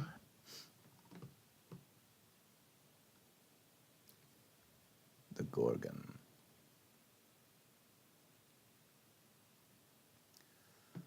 Oh, the Gorgon is angry. Oh. He's going to try and gore Ramsrosh with his. Is at this point I will mention that Kit still has hit points. Oh, really? Not dead. I should have looked up what petrified means before I jumped into this session. Petrified creature is transformed along with any non-magical object it's wearing or carrying. So it's a statue with a swimmer's cap on it. Into a solid inanimate substance, usually stone. Its weight increases by a factor of 10, and it ceases aging. So I don't think he'll be doing any swimming. He's 290 pounds now. Oh no! The creature is incapacitated, which means he can't take any actions or reactions. Attack rolls against the creature have advantage. The creature automatically fails strength and dexterity saving throws. The creature has resistance to all damage, and the creature is immune to poison and disease, although poison and disease already in the system are just suspended, not neutralized. So do you know if you're conscious and aware of your surroundings? Nope. Oh, okay. The creature is incapacitated, and... You're going to be like Ramsrosh. We're going to have you at the church of CTV, and you wake up and be like, what happened? I just woke up. Hey, guys. Mm-hmm. Ah, what a terrible roll. That's a 10. Yeah, I have 17 AC. So I'm going to...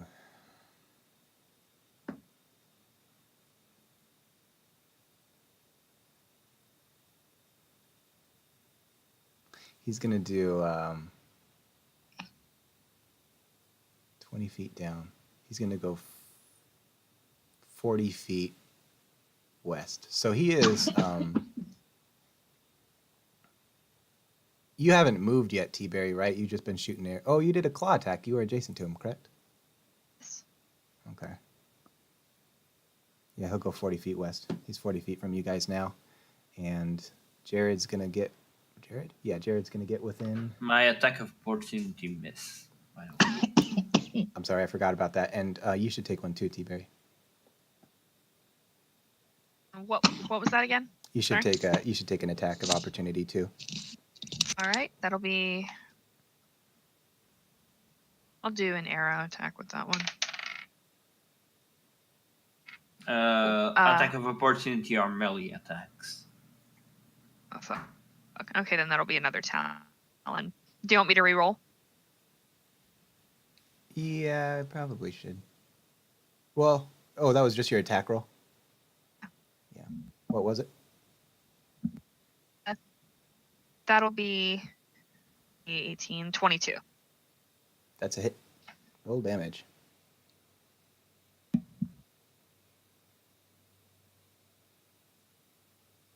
And the hunter's mark should still be active. Oh, sweet. Plus, I have this thing called Colossus Slayer. Once per... Oh, this is per turn, not per attack of opportunity, though. Never mind. Okay. Did you apply it on your first attack? No, yeah, because... If you've got Colossus Slayer, if it's taken damage from anybody, it triggers. Okay, so this would be working with this, with Yes. my attack of opportunity. Okay. Sorry about that. It would have worked with your first claw attack, actually, but we can roll it now. Doesn't change much. 7 plus, please be good. That's 9 total damage.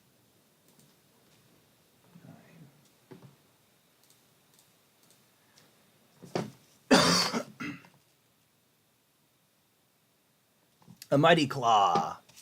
You tear another piece of his armor off as he's running away. Falcon screech. Does so. Well, Taint is dead. He tain't alive. What do you want to do, Kit? You want to just hang there for a while? Yeah, Kit's just gonna hang out, Okay. be all stone faced and the like.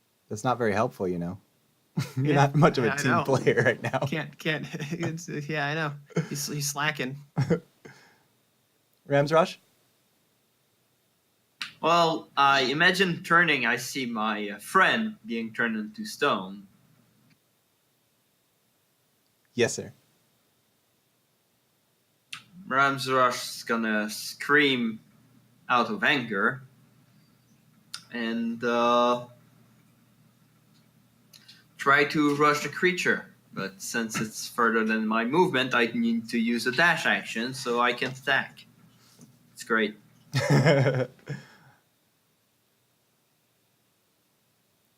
All right, so you're adjacent again. That's your whole turn? Yeah, I don't have much to do with my bonus action since, well, it doesn't hit me. So, Hiram.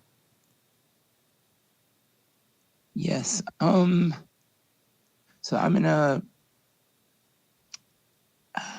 Where is the Gorgon from the cart where I'm at right now? Oh boy. Okay, let's see here. My memory serves. I just need to know if I'm, if I really need to move much to cast an Eldritch Blast, or if I can try and use something within 60 feet or not. As I recall, I think he's 50, 60. I think he's 80 feet from you, southwest. Okay. Then I am going to use 20 feet of my movement and cast Toll the Dead on the Gorgon. 50, so you are 30 feet away from him? no, 20, not 50. Oh. You said 80 feet, right? Correct. So if I move 20 feet, I'm within the 60 feet radius. Yep. Okay.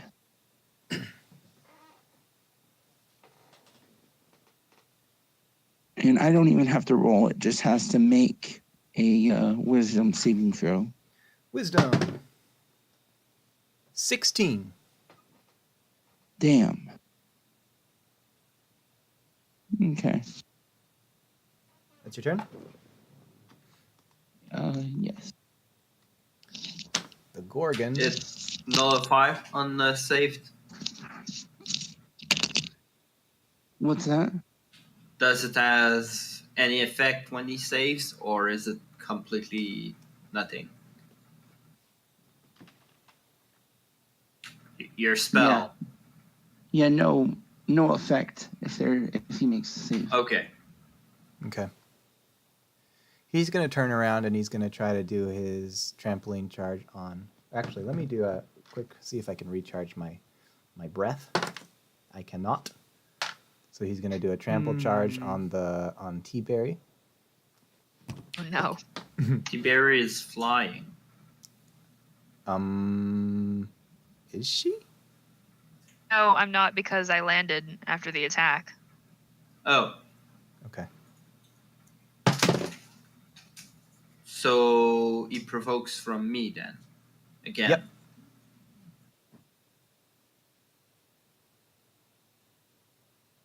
Oh, I don't roll for that. You roll for that. So T-Berry, you're going to be rolling DC 16 strength saving. And I'm gonna let Tiberi go. 16. Okay. So you're safe, is that correct?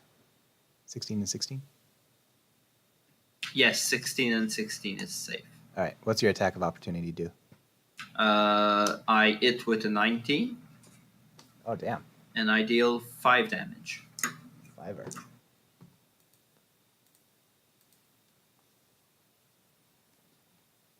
Kishink, and he runs and he hits he charges T-Berry, but she gets out of the way. So he can't move any further than that. That's his entire length. So he's adjacent to T-Berry. That's it. That's all he's got. Jared's going to probably do nothing again. He's going to cast Witch Bolt again.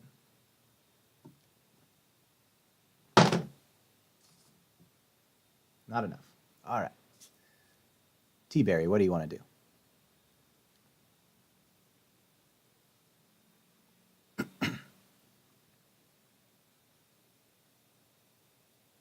Aubrey?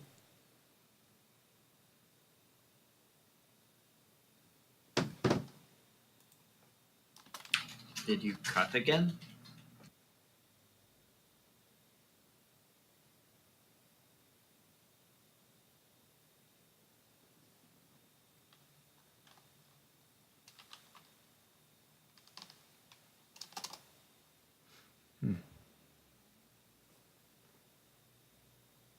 Oh. There you are. Hey. What would you like to do? He's going at him again with the claws. Okay.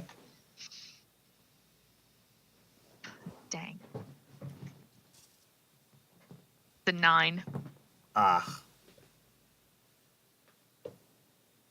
Are you staying with him? Yeah. All right.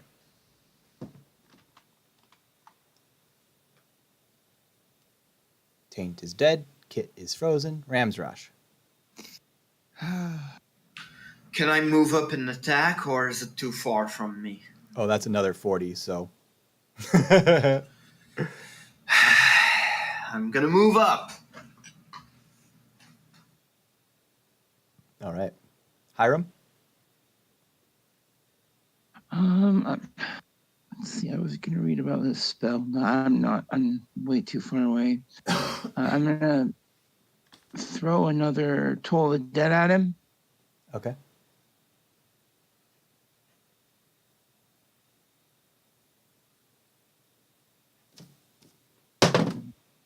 Nat 20.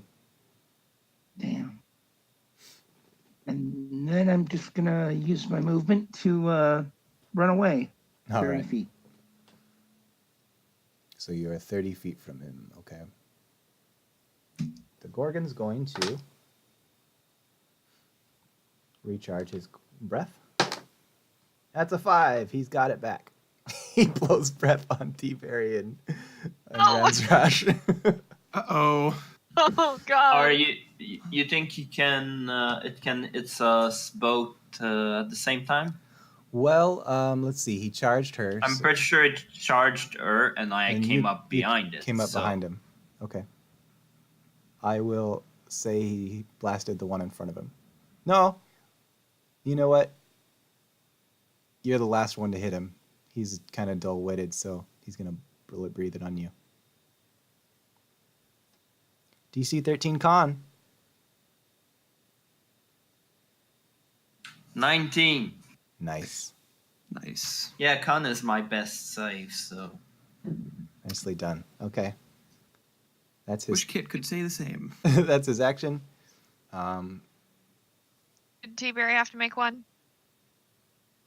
You were safe. You had him sandwiched Okay. between you, so he couldn't hit you. So he's kind of hobbling now when he runs, and he's gonna only go 20 feet this time, trying to get away. God, because that was another natty.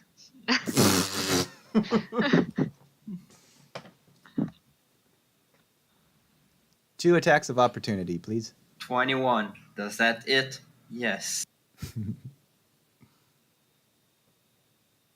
22. Damn, all your damages. Right. Shit. I have a 9 damage. 4.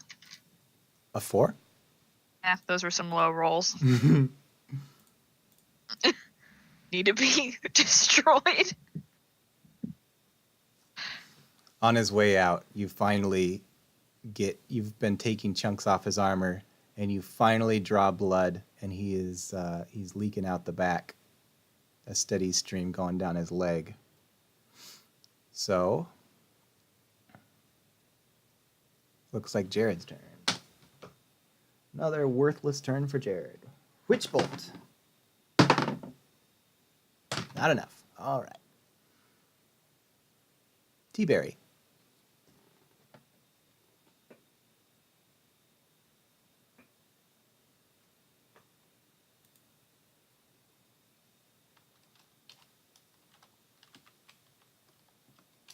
Hello? Yep, your turn again. Great. Okay. Um,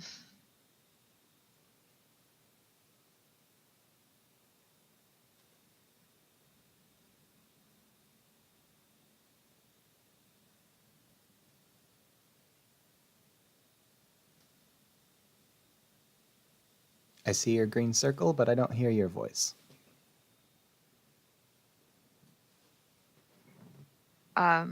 There it is. cut out again. Okay. How'd you do?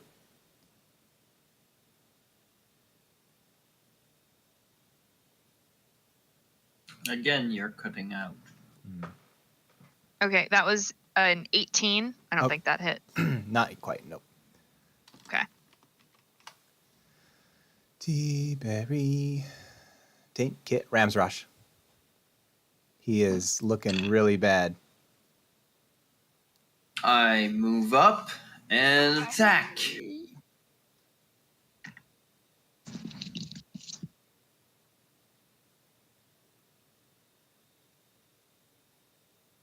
$13. And I'm gonna miss. Yeah, I rolled at the wrong place. But hey. Hiram?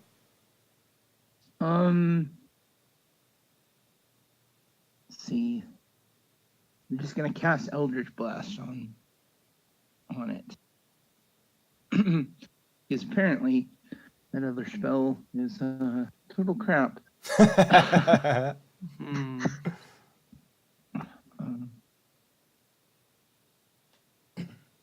It's 13 plus. Wait, I roll and then I add what to it? Eldritch Blast? I don't know. You should say on your spell. I had things structured once when I lost my character sheets. Just a ranged spell attack. And that's a d20 plus.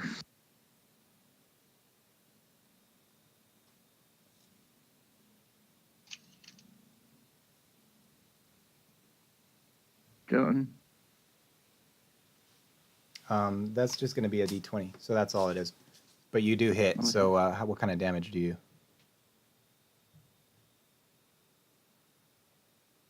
So a d10. On a hit. That's 7. 7 damage.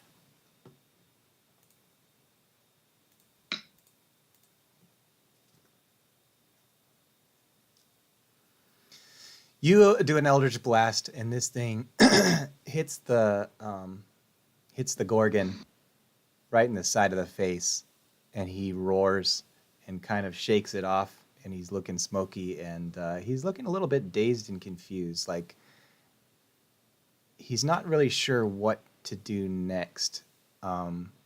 So you're adjacent to him, Ram's Rush? Yes.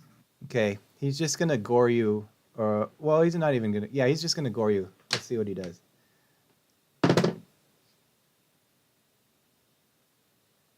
He does an 11, so he's kind of blinded by the smoke, I guess. I don't even think he's gonna move. He's really. Let's see, Jared. I'll try this with Jared.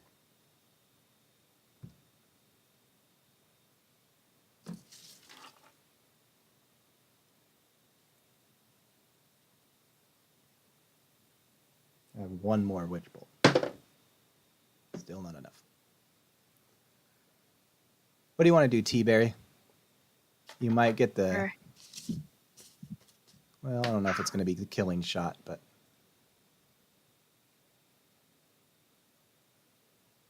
All right, we're gonna keep trying with the. No, we're gonna switch it to the longbow this time. okay. It's another nat one. I wish I was lying. The string slips off and the arrow's still in the bow. Oh, she's a little rattled. Okay. Ramsrosh, it's up to you. Yeah, I'm gonna try and attack.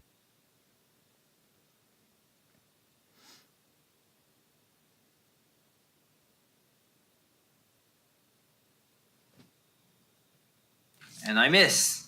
All right. Hiram? Another Eldritch Blast, and that's a nat 20. Awesome. Nice. Could have really used that. Well, you're really well versed in Eldritch Blast. Hiram's a man of experience. That's does that double up the D10 then? Oh, yeah. I forgot about that. Yeah, you multiply the result by 2. Yeah, double the damage. So then it's 10. Oh, man. Okay. You shoot another Eldritch Blast, and it hits this thing in the face again, and it staggers and shakes its head, and you can tell its eyes are kind of smoky and starting to water a little bit, and it's having trouble discerning, like, even who's who anymore, what's going on. And so it does a really wild gore on Ramsrosh again. Right? It is his turn? Yes, correct. Okay. Misses for 6. Wait, 6 plus 8 is... What is 6 plus 8? 14. Yeah, that miss. Okay.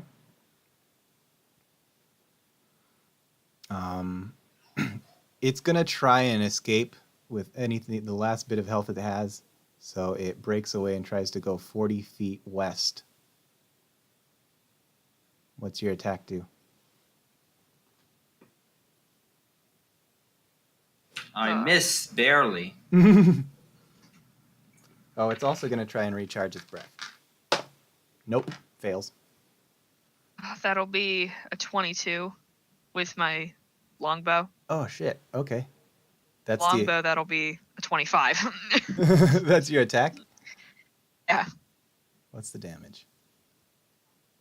It's- You know what? I don't even care what the damage is because any amount of damage is going to do it. Would you like to describe? As it runs, you guys just see T-Berry kind of draw back, aim very carefully, and then fire right into the back of its neck. Oh, nice. It just drops. It's running so fast and in a blind rage that it pierces its neck, and then when it drops, it does one of those, like, those things where the body kind of goes up and he skids along his neck and there's a cloud of smoke. And when it lands, it's just got this big, long arrow sticking up. And You read my mind. And as far as I recall, Hiram is the only one who knows what's been going on outside the battlefield. Yeah, and Kit doesn't know shit. All right. We So you- got the guard. Now what? I walk up to all of them and I say, the old man was tricking us. And I point over to his still smoking corpse, I imagine. Yep. What? What? The beast was a trap. Once it was fighting you, the old man began ransacking our carriages, and I found a bag of gems belonging to us So on his person. as you're saying all this, I want to think that Jared's just kind of taking you at your word because he never knew about those hunters or anything that you've pulled. But I assume that Kit and Ramsrosh have some Well, doesn't matter. skepticism. Kit doesn't know No, shit. Kit doesn't know. And Kit's Ramsrosh. I'm a rock right now, so That's right. You don't And have consciousness. Ramsrosh thought the hunter was actually self-defense, so the All right, only I person mean- who would be extra suspicious is currently a statue. All right, you lucked out, Hiram. And then I say, Ramsrosh, are you hungry? Oh Yes. my god! Then my friend, do what you do best. And on that, I no, just not do it. enough meat. And he goes to the Gorgon instead. That's disappointing. But I get it. Oh man. So Ramsrosh will start like removing the skin and stuff like that on the Gorgon. So, what are we going to do about him? And Jared gestures to Kit. I suppose should just go leave get him. those hippies. Oh, son of a bitch! No, we help Kit.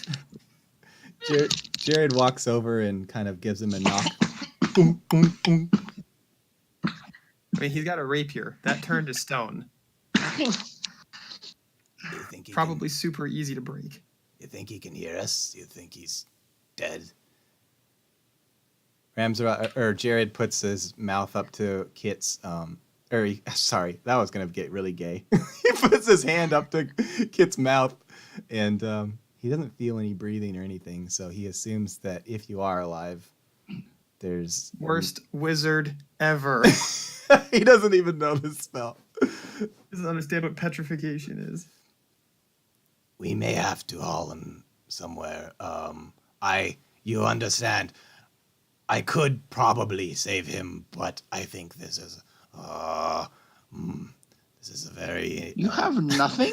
What do you mean? What kind of wizard are you? I suppose I could search my spell book for it. I think the best course of action would be to search the devil's packs. Who also not a devil. The devil.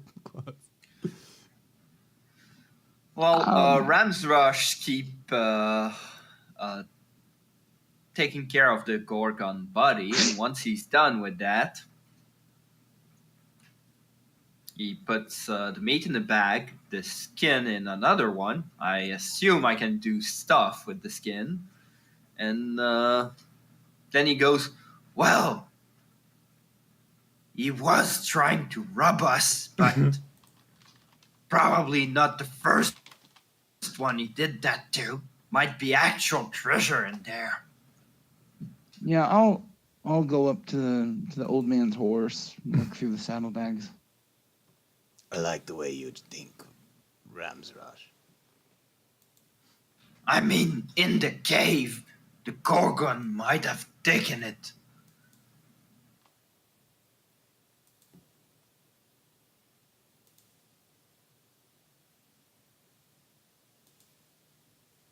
Sorry, give me just a second. Is there anything in the saddlebags? Hold on a second. Yeah, so how's everyone doing? We're doing pretty good. I'm sorry Good, that great. T-Ray's threatened to leave you behind. Good, great, because I'm a rock. To be honest, you're probably like a paperweight to most people, considering your kobold size. Oh, he gets 10 times heavier. He's now 200 and I think 90 pounds. Oh, okay. Well, like you're a decent like garden statue. Yeah, I'm a good lawn ornament right now. This is what you find in his pouch. His pouch is on his horse. Verity walks over, or not Verity, Jesus Christ, T-Berry. Just walks over and just starts like. What does Son of a Masterwork bitch. does in 5e? Oh, Oh Lord. Can I have the wand of light? Wait, no. Who doesn't have dark vision? I Sure. don't. Jared doesn't, I don't. but Jared can cast light. He can't. Okay. Then I probably don't. Let's see what the wand of light does. What do masterwork item do in 5e? Since it's listed under mundane, it looks like it's just a higher gold value Hmm. because it doesn't have any notation for being +1 or anything in that regards. Because masterwork, I don't think is it. Let me look. I'm gonna look it up. Well, I'm a statue. I'll look it up for you guys.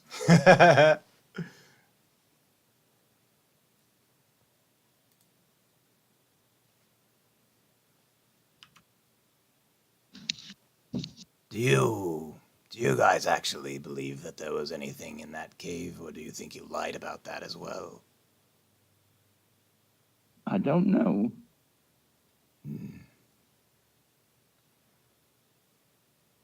I don't know if... Imagine if we searched the cave and found another one of those monstrosities in there. Yeah, there's no masterwork specific tag in 5e, so it can mean anything. Okay. Though the gold value of those items is significantly higher, so my guess is that they're probably way fancier looking.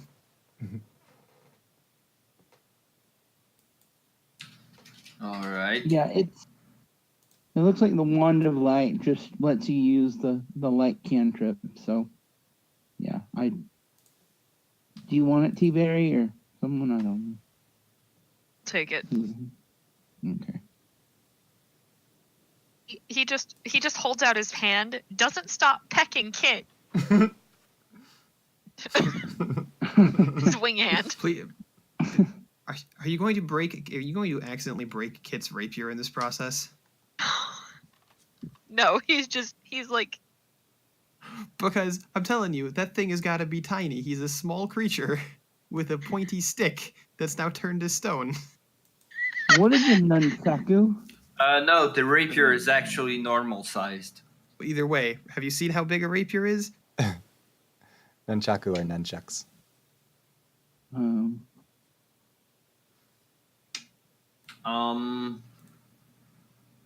Then, as I said, once Ram's Rush is done with the body of the Gorgon, he's gonna look inside the cave. Okay. You're waltzing right in, huh? Yeah. This cave. I'll hold Go down ahead. the fort. All right, you just guard. And if anybody's coming, just sound the alarm as best you can. This cave is really rough and natural. It doesn't look like anyone has ever lived here, resided here, other than the wilderness and the animals and stuff. It's got a really dirt floor going in, and it probably goes in 60 to 70 feet. And then it kind of dead ends. It opens up in the interior a little bit more. And if you just scan the area, that's all you see. It just looks like a cave. And there's like poop from this monster and some bones and stuff that it looked like he's been living here a while. I'm gonna look at the bones. Okay. There aren't a lot of bones in terms of like it's not like a pile of bones. They're just kind of strewn about here and there, and they're mostly in pieces. So they are like a leg here, an arm there, a wing there, and it's just random animals mostly. Is there a place that seems like a nest or somewhere it would be sleeping? Yeah, you can tell he's kind of burrowed down in the corner of this open, as far back as you can get in this kind of room area. He's got, he's done this thing that dogs do where he claws at the dirt and spins around and lays down. And you can see pieces on the like spots on the wall where he scratched it with his horns and brushed up against it and stuff.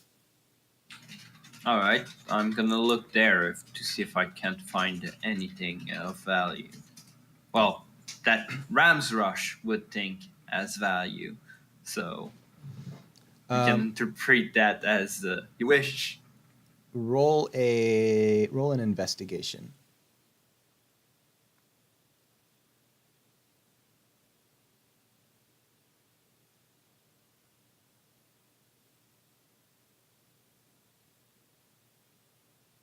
Oh, nat 20. Nice. Okay. You go to the spot where it's been sleeping, and it doesn't look like it's moved around at all. It looks like this is its favorite place, and so you kind of bend down and examine it, and it just looks like a bunch of dirt. But you take a step into his little nest to look at the scratches on the walls, and he goes from to suddenly like when every step you take, it's kind of a dull thud, and it doesn't feel stable. It feels a little wobbly. I'll look down and try to see what I'm stepping on. So you bend over and you start brushing away at this layer of dirt, and your hand starts to feel the texture of wood.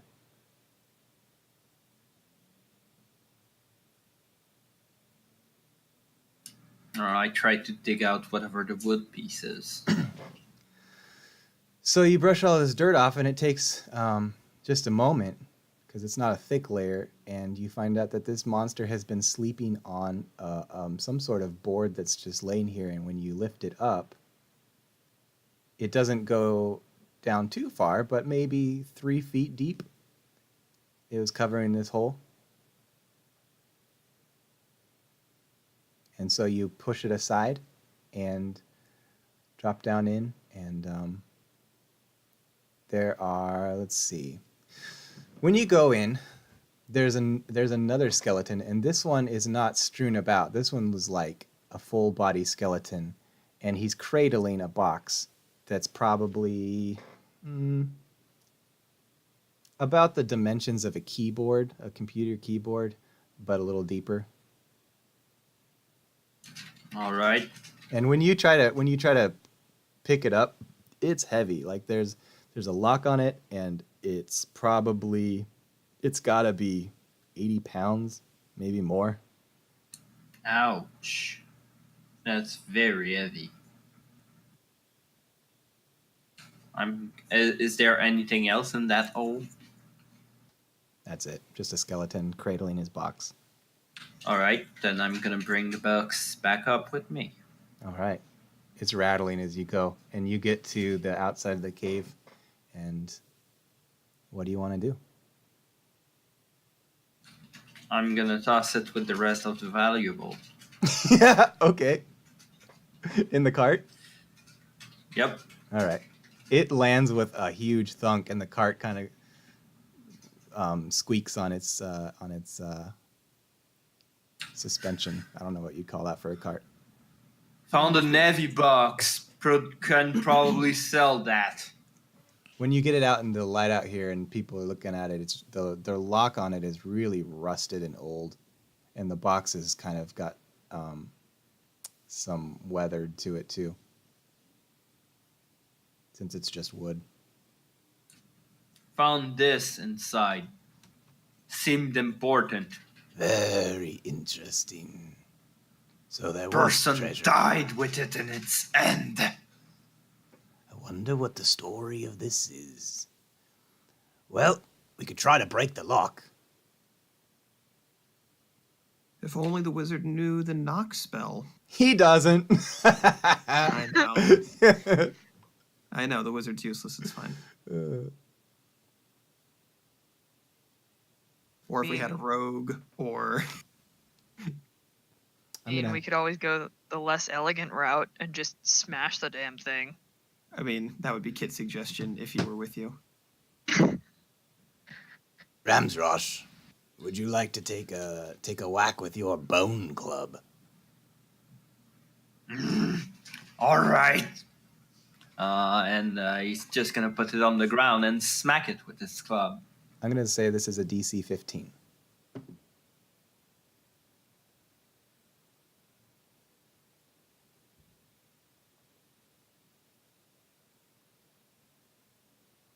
So that's a 21.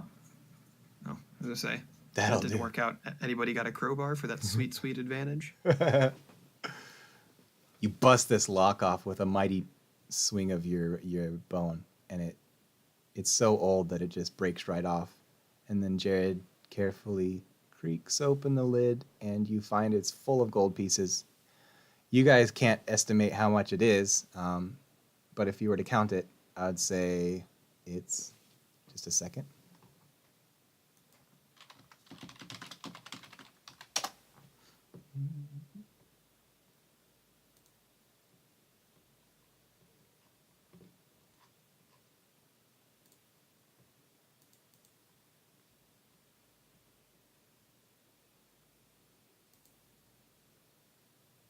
Oh, sweet. This is perfect.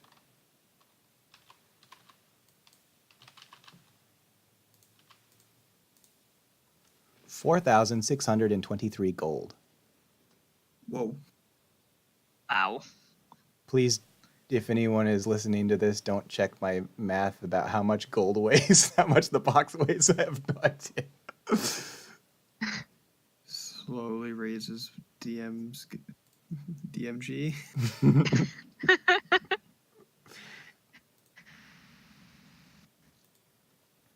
I Unless guess he wasn't lying. He was right about that, at least. Do any of you think that he was a devil? Well, we should find a way to get. I would personally recommend that we go back to the Church of Sativa to resurrect him, or we could go on and see if anyone in Wilmington, I had to go up and look at it, Wilmington has the power. That's where we were headed anyway. Which closest? I'm not sure, but we only traveled for half a day or something. I would think that the Church of Sativa is closest, but if you want my honest opinion, I don't think that we should be asking them for a second favor after what we did. I would feel better about Wilmington. Well, you guys said earlier about Caravan being democracy. Still don't get it, but All right, we'll put it to a vote. All in favor of the cathedral. Jared does not raise his hand. Neither does T-Berry. Hiram?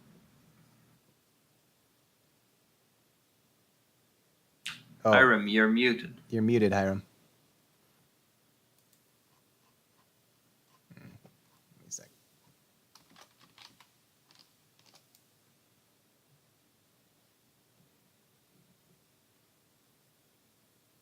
And Kit, do you raise your hand?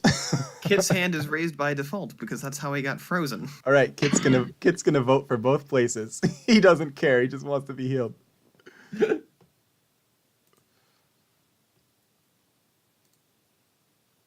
5, 6 plus. All right, it's 50 coins to a pound. Oh man, you're doing the math. Yeah.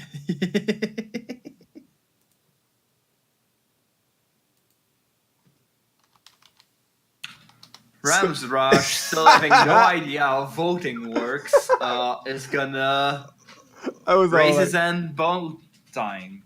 okay. I was all like, I don't know, 80 pounds. It's 924. Yeah. Holy shit. Okay. Yeah, so I'm like, that's gonna be way more weight than he thinks it is. Oh boy. All right. Well, we currently have 9,129 that I'm putting in our inventory. Yeah, we only have just a ton of gold. Oh yeah, we're golden.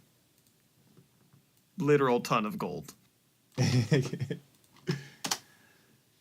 don't know where Wesley went, so I guess the Wilmingtons have it. Let's see. When we join our heroes next week, they will be traveling to Wilmington. If Yeah, no, Remington won the vote. It's 2 against 1 in the worst cases. So.